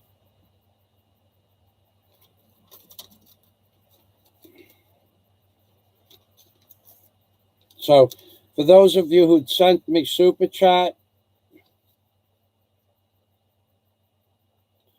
I don't want to put. Okay. I'll just. You know what I'm going to do? Just hold on one moment, please. I want to cross out some of these numbers. I don't really want. That doesn't matter. That doesn't matter. Okay, and that doesn't matter. I'm not going to give you her last name. Okay, here is what I sent Daisy 3,000 pesos yesterday morning. All right, here you go. This is the receipt. Let's get that focused in there.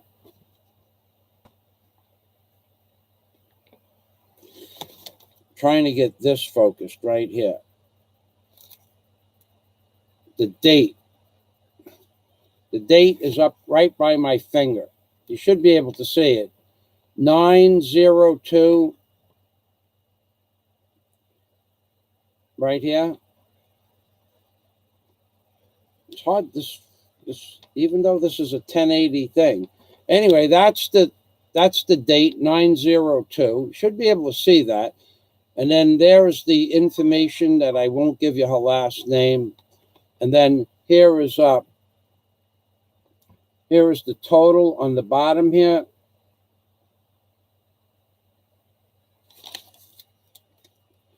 Right here, 3,000 pesos.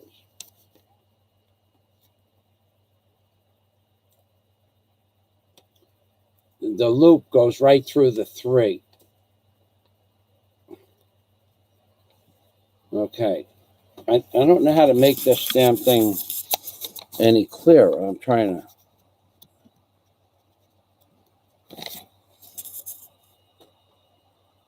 There it is. Anyway, Daisy was sent 3,000 pesos yesterday from the donations from my friends and Patreon members and Super Chat members. So Daisy did receive her portion of the funds. Actually, she said thank you, sent me a message. I'll show you the message. This way you guys know that the funds are going where they're supposed to go, as opposed to funds that might possibly be not going where they were supposed to go. I don't know how to get. Hold on. I don't know how to get here. Hold on. I'll show you Daisy's message to me. Yeah, okay. So first of all, I'll have to take this and shut that off.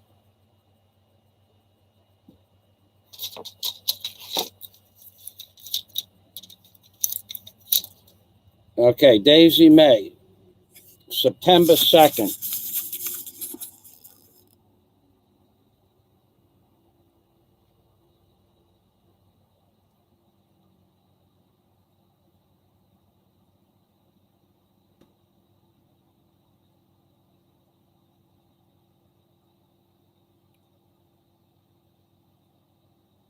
Well, it's not real clear, but Daisy, me and my mother says thank you very much. September 2nd. Well, it's there. Everybody, I'm sure that most people that know me believe me. I don't misdirect or redirect funds. So those funds went to Daisy. Actually could have sent her another 1,000 pesos. And I will, but I didn't have where I was. There was no bank immediately near where I was. And I was in the Palawan shop, one of that Palawan Express. Then I needed money to go do some stuff immediately afterwards. So I didn't really feel like walking to the bank and walking back. So she'll end up getting another 1,000 pesos, which would be 4,000 pesos from this week's proceeds. So thank you very much for that. And her mother also, there was a message underneath that from her mother stating that she said thank you as well. But her number shows up on my phone, and that we're not going to have any of that. Putting people's telephone numbers and or their email addresses on YouTube is not a good idea. All right, so let's swipe the screen. That is just something. I mean, of course, you could go through the trouble of blocking, but when you put up somebody's telephone number or their email address on YouTube, let me tell you what can happen. I don't know what would happen. What can happen if you put up somebody's telephone number is people from anywhere in the world at any time of the day or night could call you up and harass you. That's a problem. But you can block them with the new cell phone, the way they have the cell phone set up nowadays. And the email, you could also send it to spam. But in the meantime, people could send you an email, saying that they wish you a happy birthday, or, they wish to say hello to you. And we just want private message. Hi, how you doing? But people can also send messages to an email address that's made public. That is not, then the messages were not wanted by the person whose email address it is. It's possible that somebody would go on YouTube, take the email address if you post it publicly, or the telephone number, and it's very possible that somebody will send messages that the person doesn't want to receive, and the person that put the information out on the internet mistakenly would not want the person to receive, or not want people to direct stuff, talk about stuff, show stuff, send video links and stuff that they would not want to be sent. But putting an email address on YouTube, public media, social media, you could pretty much kiss that email goodbye. You're going to probably have to set up another email and go through your account and just send a notice that you're setting up another email. There's nothing that anybody would send me that would make a difference in my life. But you have to be careful when they send you something in an email. They could send you a bad link, and they could blue screen your computer. That's for sure. One thing they can do is crash your computer with a bad link. So I have a thought process when it comes to my email, and I'm going to tell you something. I don't break this. It happened to me. I was still living in America, and I'll tell you what happened to me, and I'll tell you what can happen to you. What can happen to you is somebody sends you an email, a girl, a man, a company, an advertising company, anything, and you click the link. I got the smiley face email of death, okay? And it was from a girl that I was talking to from the Philippines, actually, and she asked me for money, And I said, no, I'm not going to send you money. She goes, let me send you my picture. And she sent me her picture, and I opened up the email link, and my computer, 1 smiley face, 2 smiley faces, 3 smiley faces, 4, the whole screen, multiple screens. The screen started screening, paging up or down with smiley faces, and that was the end of my computer. I had to call up Microsoft, the 800 number, tell the representative what happened. He knew exactly what virus went into my computer, and he said, showed me, on the telephone, Microsoft will provide this service for free, no money, no money. You can go to places that have Microsoft in their name, and they want $300 or $200 to clean up your computer. Microsoft Word does it for free. They don't charge you 1 penny, and it might take 6 or 7 hours today and several hours tomorrow. And they don't charge you 1 cent for that service. Typically, it's an overseas technician, sometimes from the Philippines, sometimes mine was from India. And we got on the phone. He got me in. Wow, got a lot of mosquitoes in here. He got me in the phone. I'm just getting the mosquitoes with my bug zapper. Got me on the phone, put me in what they call safe mode. We opened up the computer. I don't know whatever time, 9 o'clock in the morning. I was still living in America. And for his entire 8-hour shift, he worked on my computer. And I left for the day. He goes, you can leave or you can watch. So I would watch. I left the room. I didn't leave the house. I come back in every couple hours and ask him how he's doing. He goes, this is not going to happen today. He goes, we're going to have to finish this up tomorrow. Don't use your computer. So the next day I called him up, and I got him through his personal extension, and he got back on the computer and continued where he left off. But I would say he spent 6 hours on the computer the first day and 4 or 5 hours on the computer the second day.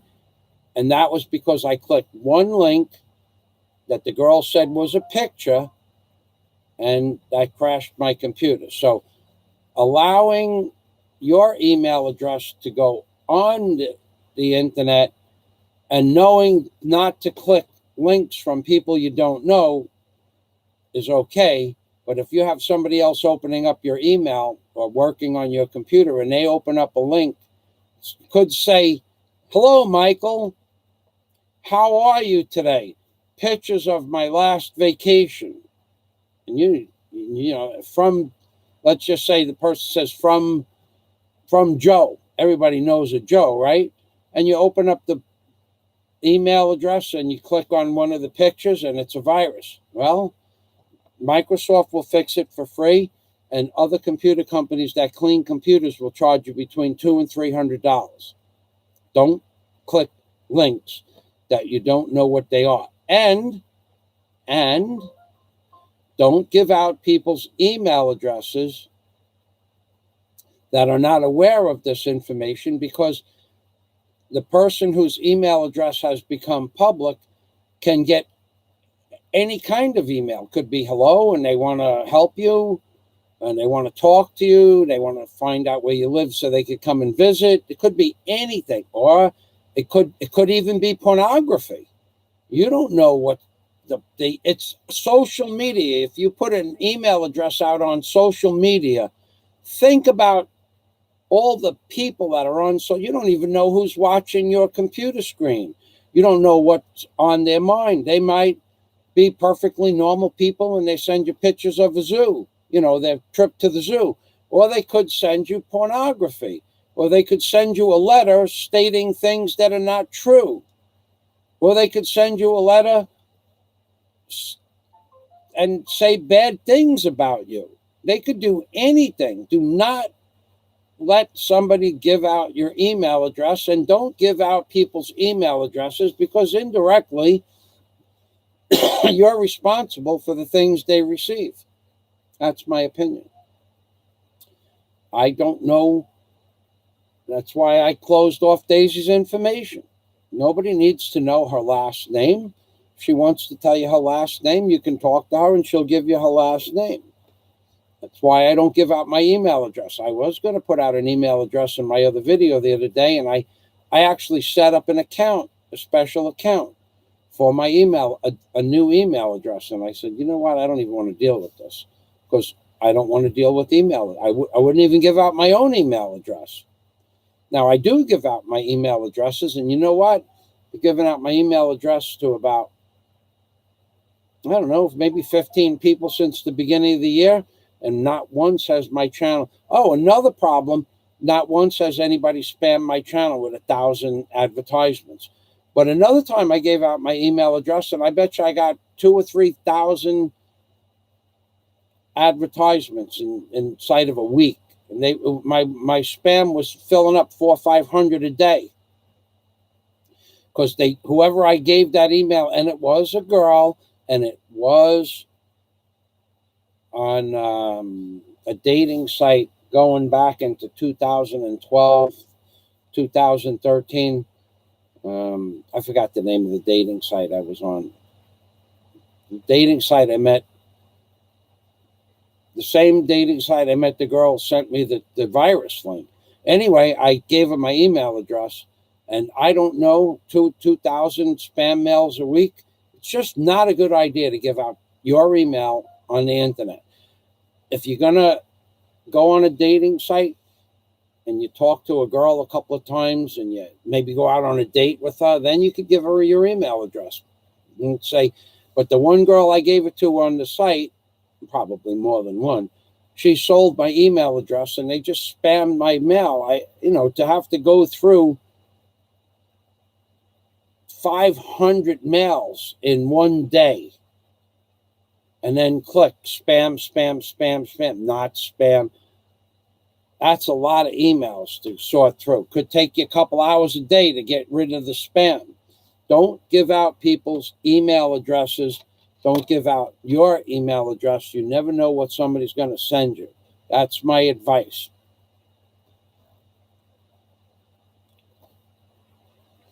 So there you go, Mr. Willis. Thank you. And yes, Daisy did get her portion of the proceeds while she's in Mindanao. I'm still sending her monies, and we both thank you, and that is helping her with her bills, and me with her bills in Mindanao for doing the work that she's doing there. Dennis says yes, Michael's videos have ads. Okay, thank you, Mr. Willis. Pinoy ahoy! Keep up the great work, Michael. Thank you. Pinoy ahoy! Welcome to the machine. Some are nefarious. Right, Mercury 3. I got to read this before I say it. Some are nefarious with funds given in trust for others. I have heard. I can't be sure what other people do. I'm only sure that this week I collected just under 9,000 pesos in Super Chat, from not including today. So it's probably about 9,000. Now you take off 30% of that, comes out to about 6,000 pesos. And that's Daisy's. I sent Daisy, that's aside from what I normally help Daisy with. That's just normal. So, but I sent her the 3,000 pesos because that's half of what I got. But I'm going to send her an additional 1,000 pesos for her mother. I just didn't have it in my pocket, and I didn't want to go back to that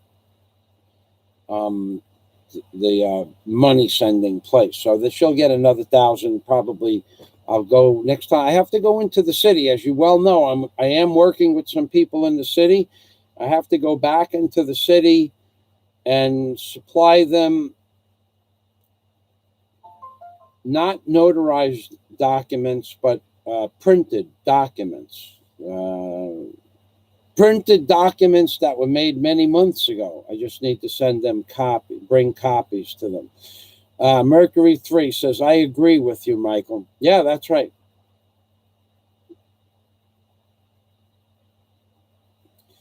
Yeah, Mr. Willis, that's true. Some foreigners talk about um, things that they don't show proof for. No, I would never. I didn't even think about that. That's just on my desk. It's on my desk. Let me tell you why this is on my desk, okay?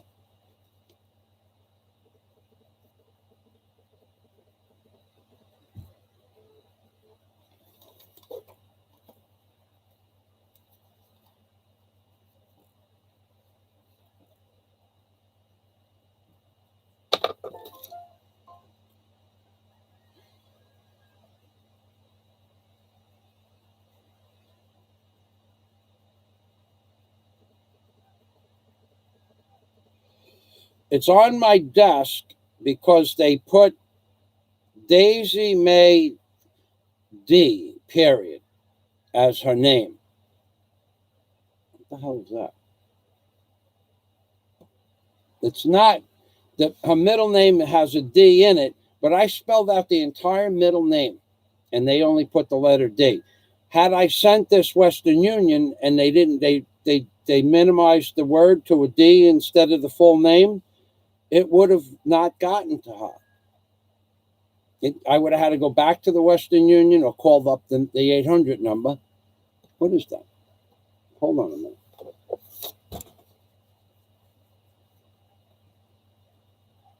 That's magic marker. I'm going, what the hell is that? Magic marker. I'm going, what's that red stuff on my lip? Magic marker. What had I not, if this was Western Union, and I didn't see it until I had left. Now I'm pretty sure I could have went to any Palawan Express shop and changed it, but that's not the point. In the Philippines, you give people, they ask you for the full name exactly as it appears on somebody's identification, and then you write it down exactly how it appears on the identification, and then they abbreviate it. I don't understand it. If the woman in Western Union did that, even one letter is off in the name, they won't give you the money. You could have the code. You could have like my middle name. On my passport, it appears as a full word, okay? But on my Philippines driver's license, it's abbreviated. So if I go and get money from Western Union and it's not exactly the way it appears on the identification that I have, even though I have the sender's telephone number, the sender's address, the sender's location, the reason why the sender and who the sender is to me, they won't give it to you if just one character off. So one number or one letter off. They won't give it to you. You got to be careful. Anyway, Daisy, if you're watching, I'll send out that money tomorrow or next time I go into the city. So that's why I had that on my desk. I just wanted to make a note of another thing that they're cracking down on. In fact, someone had sent me some money. Now, to me, it was a very helpful and amount of money for a particular thing, but it wasn't $10,000 or $20,000. Okay, let's just it helped. It helped. Okay, but they wanted that the man sent the money, and I got the information, and I went to the city, and I brought it to the desk, and she said these funds are available, but you can't pick them up. I said, why not? She goes, there's a hold on this. I said, what kind of hold is there? She goes, you'll have to call up the sender. And I did. And he had to call up Western Union again. They are cracking down on sending money from America. So if you send large sums of money to somebody, $1,000, $2,000, $3,000, $4,000, you could put it in and give them all the information they require, and that person give them the number to receive the money, and they won't be able to receive the money. And I'm not joking about this. So I went home and I called up the person who sent the money, and I said, you You don't have to go to Western Union. You can call him up on the phone, and he did. And I called him an hour later. He says it's all straightened out, and I had to go back into the city the next day. And I went back to the same shop that I've been going to receive money for 6.5 years. And they know me. Not only do they know me, they have a record. So I only just show them my ID, my current ACR card, or my passport or something like that. And I'm in the system. They just put it in and I'm in the system. So not only do they know you, they know who you are, and still they put a hold on the money. And it's always Western Union. Go figure. Just be careful when you send in money that you spell it out. You have to ask the person, like Daisy's first name is Daisy May. Okay, but she has a middle name. Well, and then she has a last name. Well, I gave it to them exactly how it was once. And they took her last name and used it as her middle name because her middle name is used as a last name in the Philippines often, and her last name is not. So they took her middle name and put it as her last name the last time she went to Mindanao to visit her family. And I had to go, I went to the city, and then I went back, and they straightened it out. But damn, you really, she had, there was her telephone number, it was my telephone number, it was my identification, it was the reason I sent it. There was even a password involved. They wouldn't give it to her because the middle name was mixed up with the end name. No, Mr. Willis, that's just not going to happen. Michael always has proof and documentation and never misleads. There's no reason to do so, Mr. Willis. Mr. Willis says, thank you. Thank you, Mr. Willis. You are bleeding. No, it's magic marker. Dennis, Zigzag. Thanks for your show, Michael and Daisy. Much love, much respect. Zigzag. All right. Thank you, Zigzag. Welcome to the machine, and thank you. I would like to know, I want to get something to eat. Know what I'm going to do? While we were talking about funds being sent and received and sometimes misappropriated, I'm going to have a piece of cheese. I feel like cheese. I feel like that's the right food for the topic matter at hand.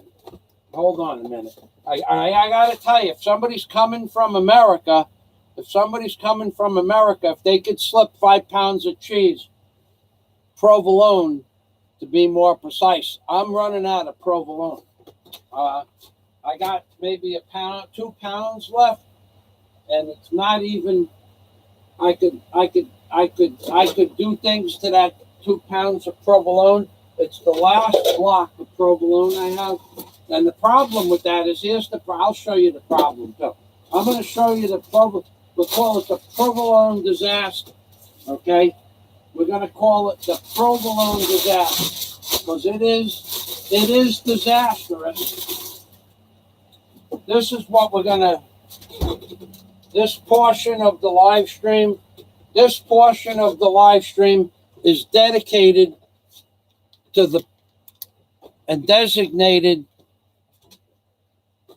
the provolone disaster. Now, let me tell you what's going on here. This was 11.2 pounds. It was 11.2 pounds, 5 kilos, right? And it's a kind of provolone. It's called provolone cheese. It's a kind of provolone, not the best quality. It's good quality, but it wasn't the best. And what you got here is we're 2 pounds, best, 1 3/4 pounds, 2 pounds tops of provolone. That in and of itself is not problematic, but this part of what I'm about to show you is problematic, okay? Look at this.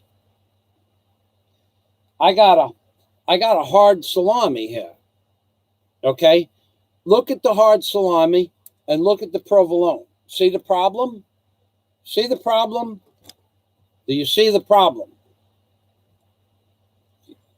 It's a hard salami, 10-pounder, and I got 10 pounds of hard salami, and I got 2 pounds of provolone. Do the math. How am I gonna make this work? The only way I could make this work is if within the next week or so, the fella that's going to meet me in Cebu, if he could throw a 5-pound provolone in his suitcase, that would solve the problem that I have. Okay, and I could eliminate the $50 charge for the 1-minute video we're going to make. Let's just say if somebody could bring me a 10-pound provolone, or even a 5-pound provolone, I'll just waive the $50 service fee to make the custom video, because this is problematic. There's 10 pounds of salami and 2 pounds of provolone. What am I going to do? What, I got to shave it down with a razor blade to get the provolone on there? Make a picture of provolone. I could put a picture of the provolone on the wall, and I could eat the salami and just look at the provolone on the wall picture and say, oh, I have a salami and provolone sandwich. In my mind, but not in reality, this is going to be problematic. I don't like this kind of. This is a hard salami. Let's see who makes this. Let me tell you how I got the salami here. You're not going to believe it. I got the salami here. Okay, so I have 3 suitcases in America, and they're full, right? They're maxed out at 23 kilos, I think it was. So, but I have 60 pounds of salami and cheese, a little more, and other stuff. And I wanted to bring a salami so I would have salami right away when I got to the Philippines. Daisy had asked me to bring back salami because she never had salami they don't sell salami like this here in the Philippines. They slice it really thin. Okay? And they put it in a plastic package. So by the time you get it, it's not worth eating. So I told her how good the salami is in America. So I brought back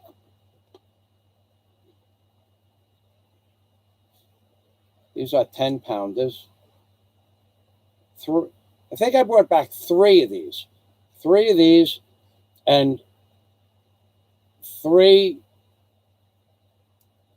10-pound provolones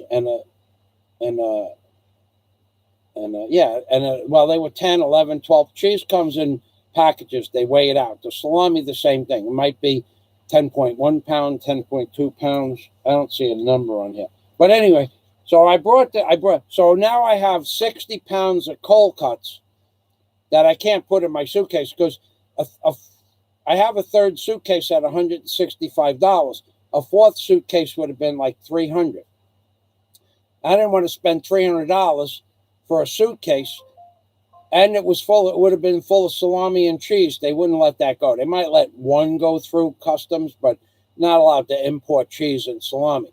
So I put it in a box from America, and I shipped 60 pounds of salami, 10 pounds of this, 5 pounds of that, in a box, unrefrigerated, all the way from America. It took 12 weeks to get here. Opened it up, tastes just as fresh as the day I bought it, because I've eaten this brand. Same thing with the cheese. It was melted when I got it. It was really hot. It was melted in the plastic wrap. As soon as I put it in the refrigerator, it stiffened up, and it tastes just like the cheese. I had 2 provolones and 1 hot pepper, a pepper jack cheese. That was a 5-pounder. 2 provolones were 10, 11 pounders. That's 25. And there was another kind of cheese, some off-brand cheese, but it was okay. And I had 3 of salamis, 3 different types of salamis. This is the last one. I'll read it. Hard salami. Smoked salami. Oh, okay. This one's smoked. I didn't even know that. Okay. Ingredients: pork, beef.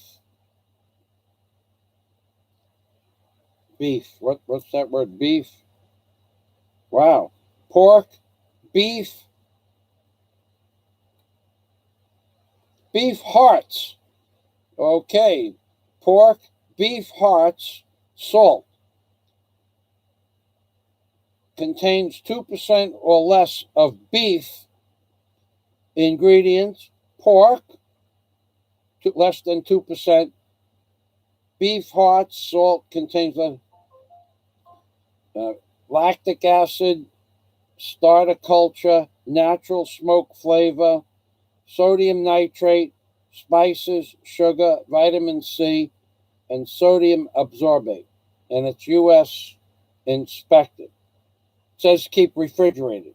But I've eaten 20 pounds of salami that I shipped in a box that was in the heat for 12 weeks, the heat of the summer, the heat of the spring. And as long as the plastic wrapper stays sealed, the bacteria that forms inside the seal is edible. Well, I ate it. Okay, I brushed it off with a sponge, and whatever went into the salami, I ate. I didn't get sick. Neither did Daisy. So while we're talking about the misappropriation or the possibility of me misappropriating funds for Daisy, and Mr. Willis said that he knows that I'm not someone who tells stories, I'm going to have a piece of cheese.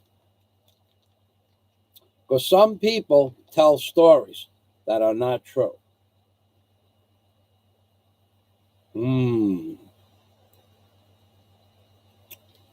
Cheese.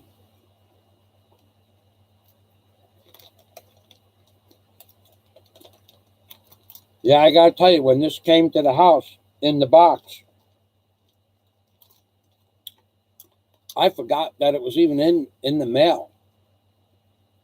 I opened it up. This cheese was like it was almost like a bag of heavy cream. That's how melted it was. It was really hot that day. It was over. They might have had the box on the loading dock all day. It was very hot. But the oil didn't separate from the cheese. You would have thought that would have happened. Would have been oil separation on the cheese, but it didn't happen. When the cheese got cool again in the refrigerator, it just went right back to its original texture. Okay. I hate when people accuse me of lying. I hate that. Because I'm going to tell you something. I'm going to tell you straight. There's a lot of things I do in life: running tugboats, running barges, running cranes, running backhoes, running bobcats. Those trips to Palawan, scuba diving, swimming, a lot of things, riding my bicycle. A lot of things I do. But one thing I don't do is bakakwin. No lies. Okay? So if I say something happened, it happened. If I say I did something, I did it. And if I have to prove it, I will. But there are lots of things I just let slide by me. When I hear people calling me a liar, I just laugh. So, getting back to the monies I sent Daisy, we thank you. And I'm going to go put this away because this is all I got. This is all I got. And you could see my predicament. I got 10 pounds of salami and 2 pounds of provolone. You guys are coming from America. Anybody that wants to bring me a gift, I'll make a free 2-minute video for you in Alona Beach. The subject matter, your choice. I'll talk about our friendship over the years. I'll talk about your job, that I've not done your job but find it interesting. Or I'll talk about a YouTuber that you like or you don't like. I'll do for $50 for the minute. I'll say whatever needs to be said, but I won't put it up on my channel. I'll just let you put it up on your channel, like Nomad Patriot has done. Nomad Patriot. He has a great video. He paid me $50 to put up a video to talk about his childhood friend. And I did. And that was it. And that's the end of it.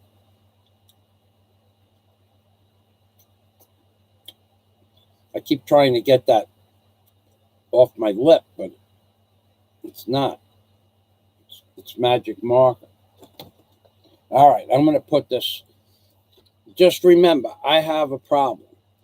And my problem is not telling stories or lying to people. My problem is I got 2 pounds of provolone maximum and 10 pounds of salami. You show me how this is going to work out. In a few days, this is going to get worse. It's going to get worse in a couple of days. It's escalating. The less cheese I have, the closer the problem becomes problematic. Nobody I know could make 2 pounds of salami, 2 pounds of cheese work with 10 pounds of salami. I don't know an Italian that can make this formula work.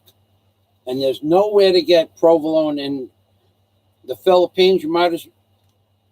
You melt this provolone, it melts 100%. You melt the provolone you buy in the Philippines, 10 or 15% of it turns into some weird oil at the bottom of the melting pot. Just turns it. It's not edible. And when it cools off, it's like gum, like a piece of gum. You can chew on it, but it's not. It doesn't melt in your mouth. And water, once the oil separates from the provolone or any cheese you buy in the Philippines, it's not water soluble. It separates from the cheese. It's some sort of filler that's not natural and not edible, and it could be 10 or 12 or 15% of the weight of the cheese. There's nothing like a good old piece of imported provolone cheese.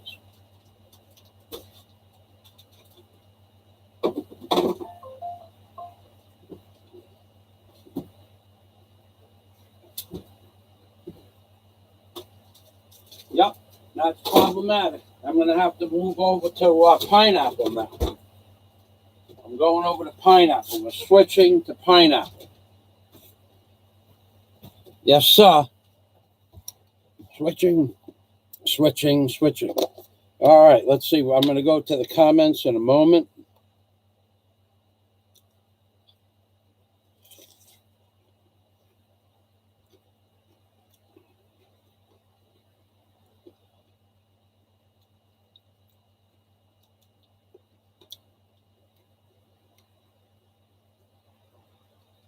I could do food prices now.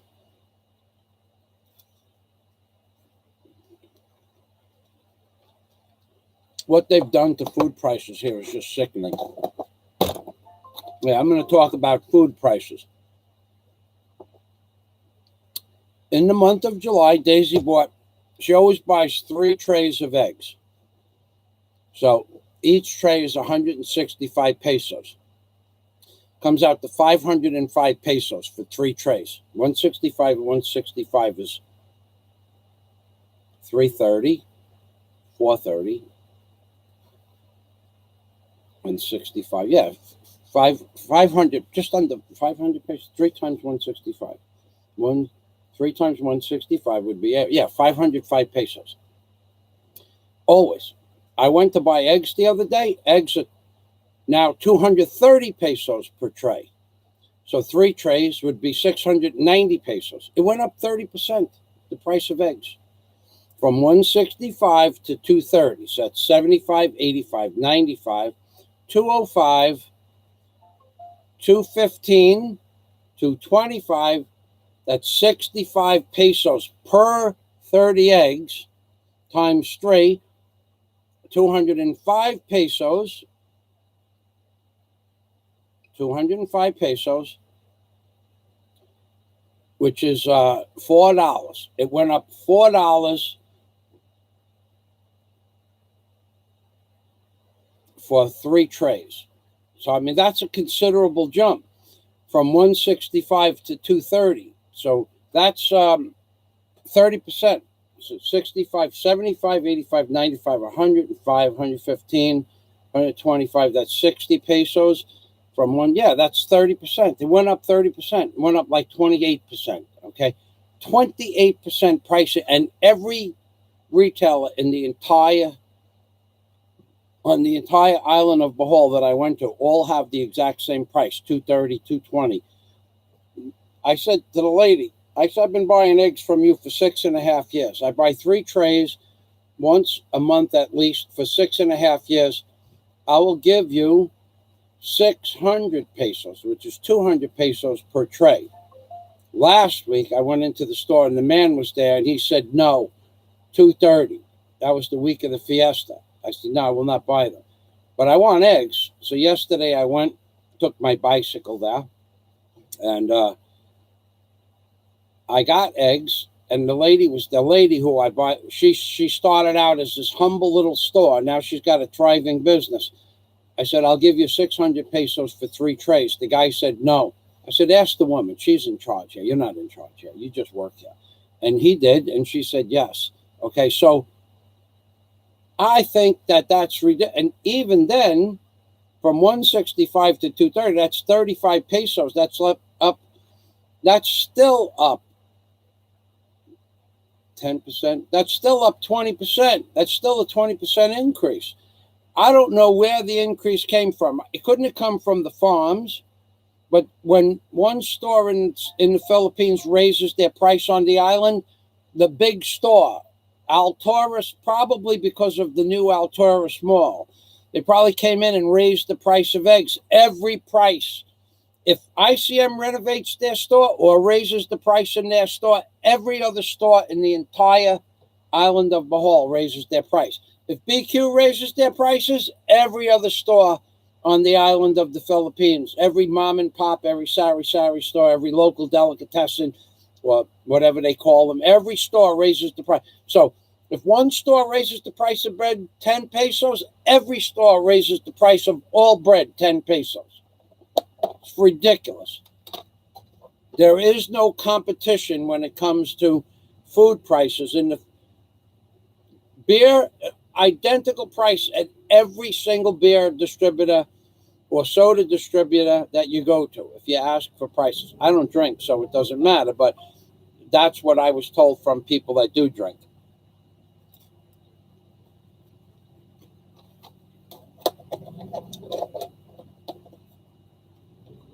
All right, I'm going to go back to the chat window in a moment now. I'm going to wash my hands.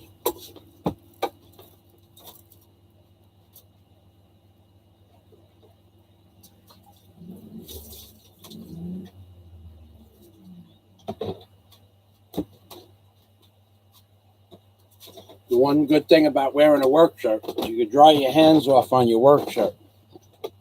All right, and that's if you have a work shirt. Most people don't know what work is. I mean, don't have a work shirt. No, I meant they don't know what work is. Hello, Frank. Welcome to the machine. Yeah, does that a lot. All right, Dennis Adam, good night. Thanks for stopping. Dennis, I'm ending this stream in a minute. George, if you're still here, let me know. I'll call you. Good night, Dennis. John Boone. Yes. The beef fake cheese. Yeah, John. No, I'm not. I wasn't lying. 205 for 30 eggs. And in July, Daisy bought 3 trays for 165. And I said, and I remember, and they were the medium eggs, not the small ones. You could probably still get the smaller ones for less than that. And these were medium eggs that I bought for 200. When I went to the city, Tagbilaran, yesterday, because aside from what some people are stating, that I didn't need papers to do certain things yesterday, aside from that, I went to the market at the ICM Mall on the way home. I needed to pick up some vegetables. And eggs there went up to 230 for the medium eggs also. And these people had 75 trays of eggs in front of them. This is the market, of course, from ICM has a lot of fresh stuff. So 75 trays of eggs is a lot of eggs. you'll see them packing up 5 dozen, 10, 5 trays, 6 trays, 8 trays, and they go to get delivered. Mostly to the stores in the ICM mall, a lot of that, but a lot of people for other own restaurants come in. So they wouldn't even give me, they said $2.30 and they wouldn't even go down to $2.20. The food prices in the Philippines are just getting outrageous, just outrageous. We're talking about a 30% increase on eggs in one day, 30% increase. And I know that I don't know. I believe it's the Alturas Mall. Here's how this worked. When I came to the Philippines, the BQ Mall was a grungy little supermarket, but they had good prices. They upticked the grunge to make it a clean supermarket, and at that point they raised the price 10% of everything in the store. Well, ICM's prices were the same prices as BQ Mall. So I went to ICM and they raised the prices up 10%. ICM was not a big supermarket, but it was relatively okay. It didn't have as many items as BQ. ICM upgraded their supermarket and they raised the prices 12 to 14, 15%. Without BQ doing any more renovations, they raised the price 10 or 12%. I knew this. I did videos on this before. And then all the mom and pop stores had to raise their prices because now they're paying 10 or 12% more from BQ and another 10 or 12% more from ICM. So within a year, all food prices went up 20% minimum. Olive oil went from 1,080 pesos for a gallon to 1,600 pesos. That's 30%. Peanuts went from 80 to 120. That's 30% a kilo. Okay, so without the other, and there's no reason. Here's how long it takes to regroup the entire investment of the store. I don't care what it is. I don't care if they invested $1 million. When you raise the prices 10%, I'm going to say that you're going to get your $1 million back in 3 months.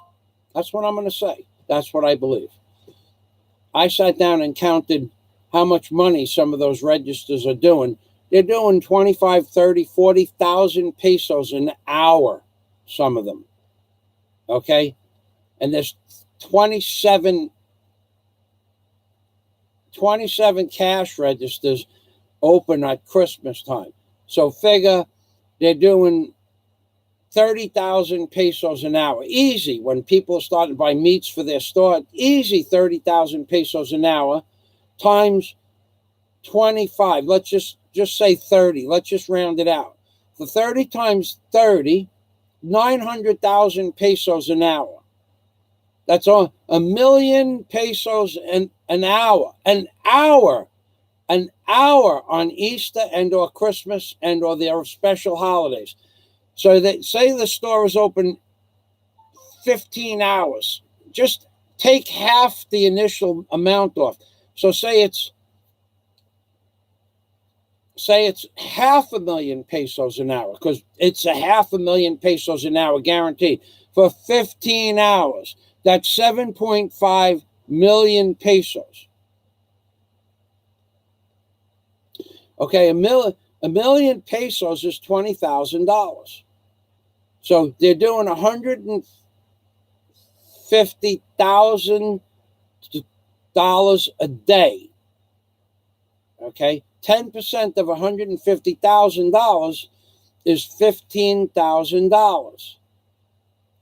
1,000 days, 700 days. So that's 2 years.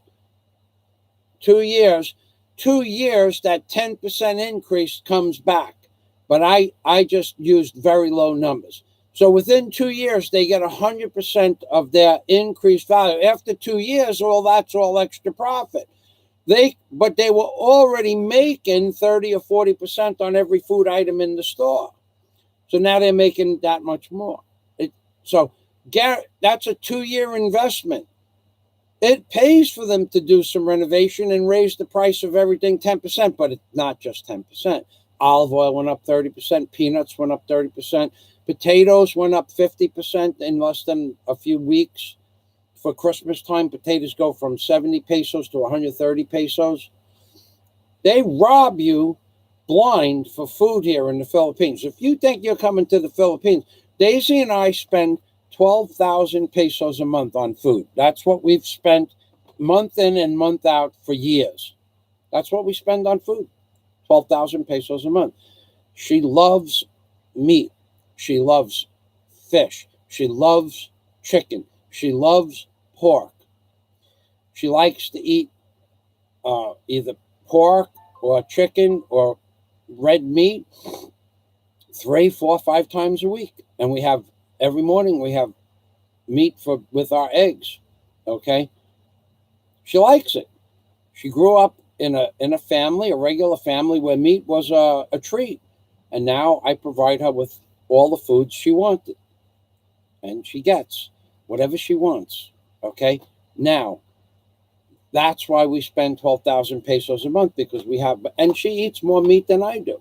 She loves it. If I buy 10 pieces of fried chicken, which I haven't bought since she left for Mindanao, I had one piece of chicken since August 2nd. Okay.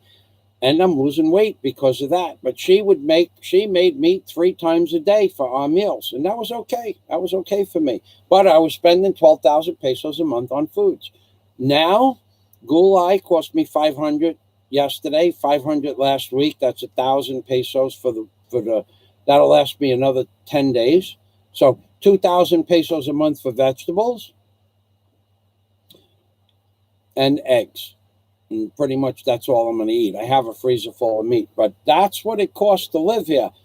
A man and a woman who eat normal American meals are going to spend 12,000 pesos a month for their household foods. Restaurants, all that other stuff, that's extra. All right, let me go back, and then I'm going to say goodbye and thank everybody for stopping by. And if you did smash the thumbs up button, thank you. And if you forgot, that's okay. Yeah, and that oil that's in the cheese, if you eat the cheese, it tastes like garbage, this cheese you buy in the Philippines. Doesn't matter what name brand is on it. And it doesn't even matter if it says the cheese came from America or Switzerland. You can buy a Swiss cheese here made in Switzerland. Here's how you can get the oil out of it. And then you do this.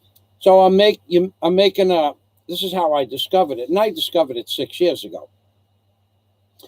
I'm making a stew with no meat, just vegetables, hot peppers, celery. Like, I'm just making a vegetable stew. But I bought a 5-pound block of some kind of imported Swiss cheese, and I put it in the stew. And oil came to the top. When I let the stew settle, I put in like a 1/2 pound now. And I let the stew settle, and I didn't stir it. And this oil came to the top and made a blob about that big and maybe 1/8 of an inch thick in the center. And I picked it out with a spoon. It was not a natural product. The rest of the cheese melted into the stew. So I took it and put it on a plate and stuck it in the refrigerator. And it got hard. It turned into like rubber. So I chewed on it. I figured if it's in the cheese, it's chewable. And it was basically the same product that they make gum out of. You could chew on gum, but you're not supposed to eat it. And this stuff was mixed in with the cheese. Now all cheese has it. All cheese in the Philippines has that product in it, whatever that product is. There's another kind of oil that sits at the bottom. You won't even see that. So they are putting fillers in the cheese. Now, from the chunk of cheese I put in there, I'd probably say it was 1 ounce. So I put in 16 ounces, and maybe there was 3/4 of an ounce of that oil. So you're talking about 1/20th of the product is some sort of weird filler that's not edible. That's what they're doing. So they make 5% more by putting in some junk that probably cost them next to nothing as opposed to the cost of cheese. That's what they're doing. All the cheese in the Philippines has that oil in it. If it doesn't, I haven't run across that brand yet. Even if it says the cheese comes from America, they put it in America. If it says it comes from Switzerland, they put it in Switzerland. Now, I wouldn't imagine certain exotic cheeses, the ones that come in those little wax things, I wouldn't imagine that's in there. But I'm telling you, they're putting garbage in the cheese. Good night. Good night, Mercury. Good night, Dennis.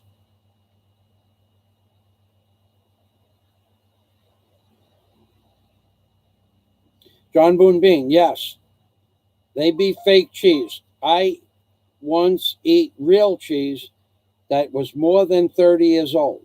Had a real strong taste that stay long. Yeah, definitely, John. There's no doubt that they're putting garbage in the cheese. All right, then, ladies and gentlemen, I'm going to say goodbye. Thanks for stopping by. Thank you for the super chats. Thank you. Thank you. Thank you very much. Mercury 3 and Mr. Willis. Salamat. I forgot Dennis Adams' name the other day. I feel real bad about that. Thank you, Dennis. All right, umping. Good night. Good morning. I have to, let me get ready. I might as well. No sense in procrastinating. Let me get my bicycle helmet on, so I'm just ready to jump on my bike and take my ride. Actually, I do have to take a bicycle ride. Somebody owes me a bunch of money. Not a bunch, not really a bunch. Small bunch.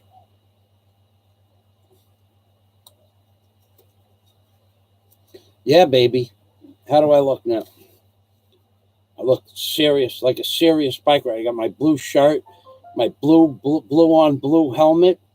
Yeah, baby. Bikers in the Philippines. No, I'm only kidding. I never rode a motorcycle. I rode a motorcycle a couple of hours. Not much into motorcycles. Mini bikes and dirt bikes, a couple of 1,000 hours. But motorcycles, not so much. Thanks for stopping by. Push the thumbs up. Everybody says it. Nobody does it. That's okay. I'm going to push the thumbs up. I'm going to get one from me. And I'll get one from Daisy May, too. That's 2 more. We'll have 29 thumbs up before the end of the day. Umping Permy from Michael Fazio and Daisy May. Salamat and Daisy May's mother. She sent a special thank you notice to everybody as well. God bless. Umping. Bye-bye.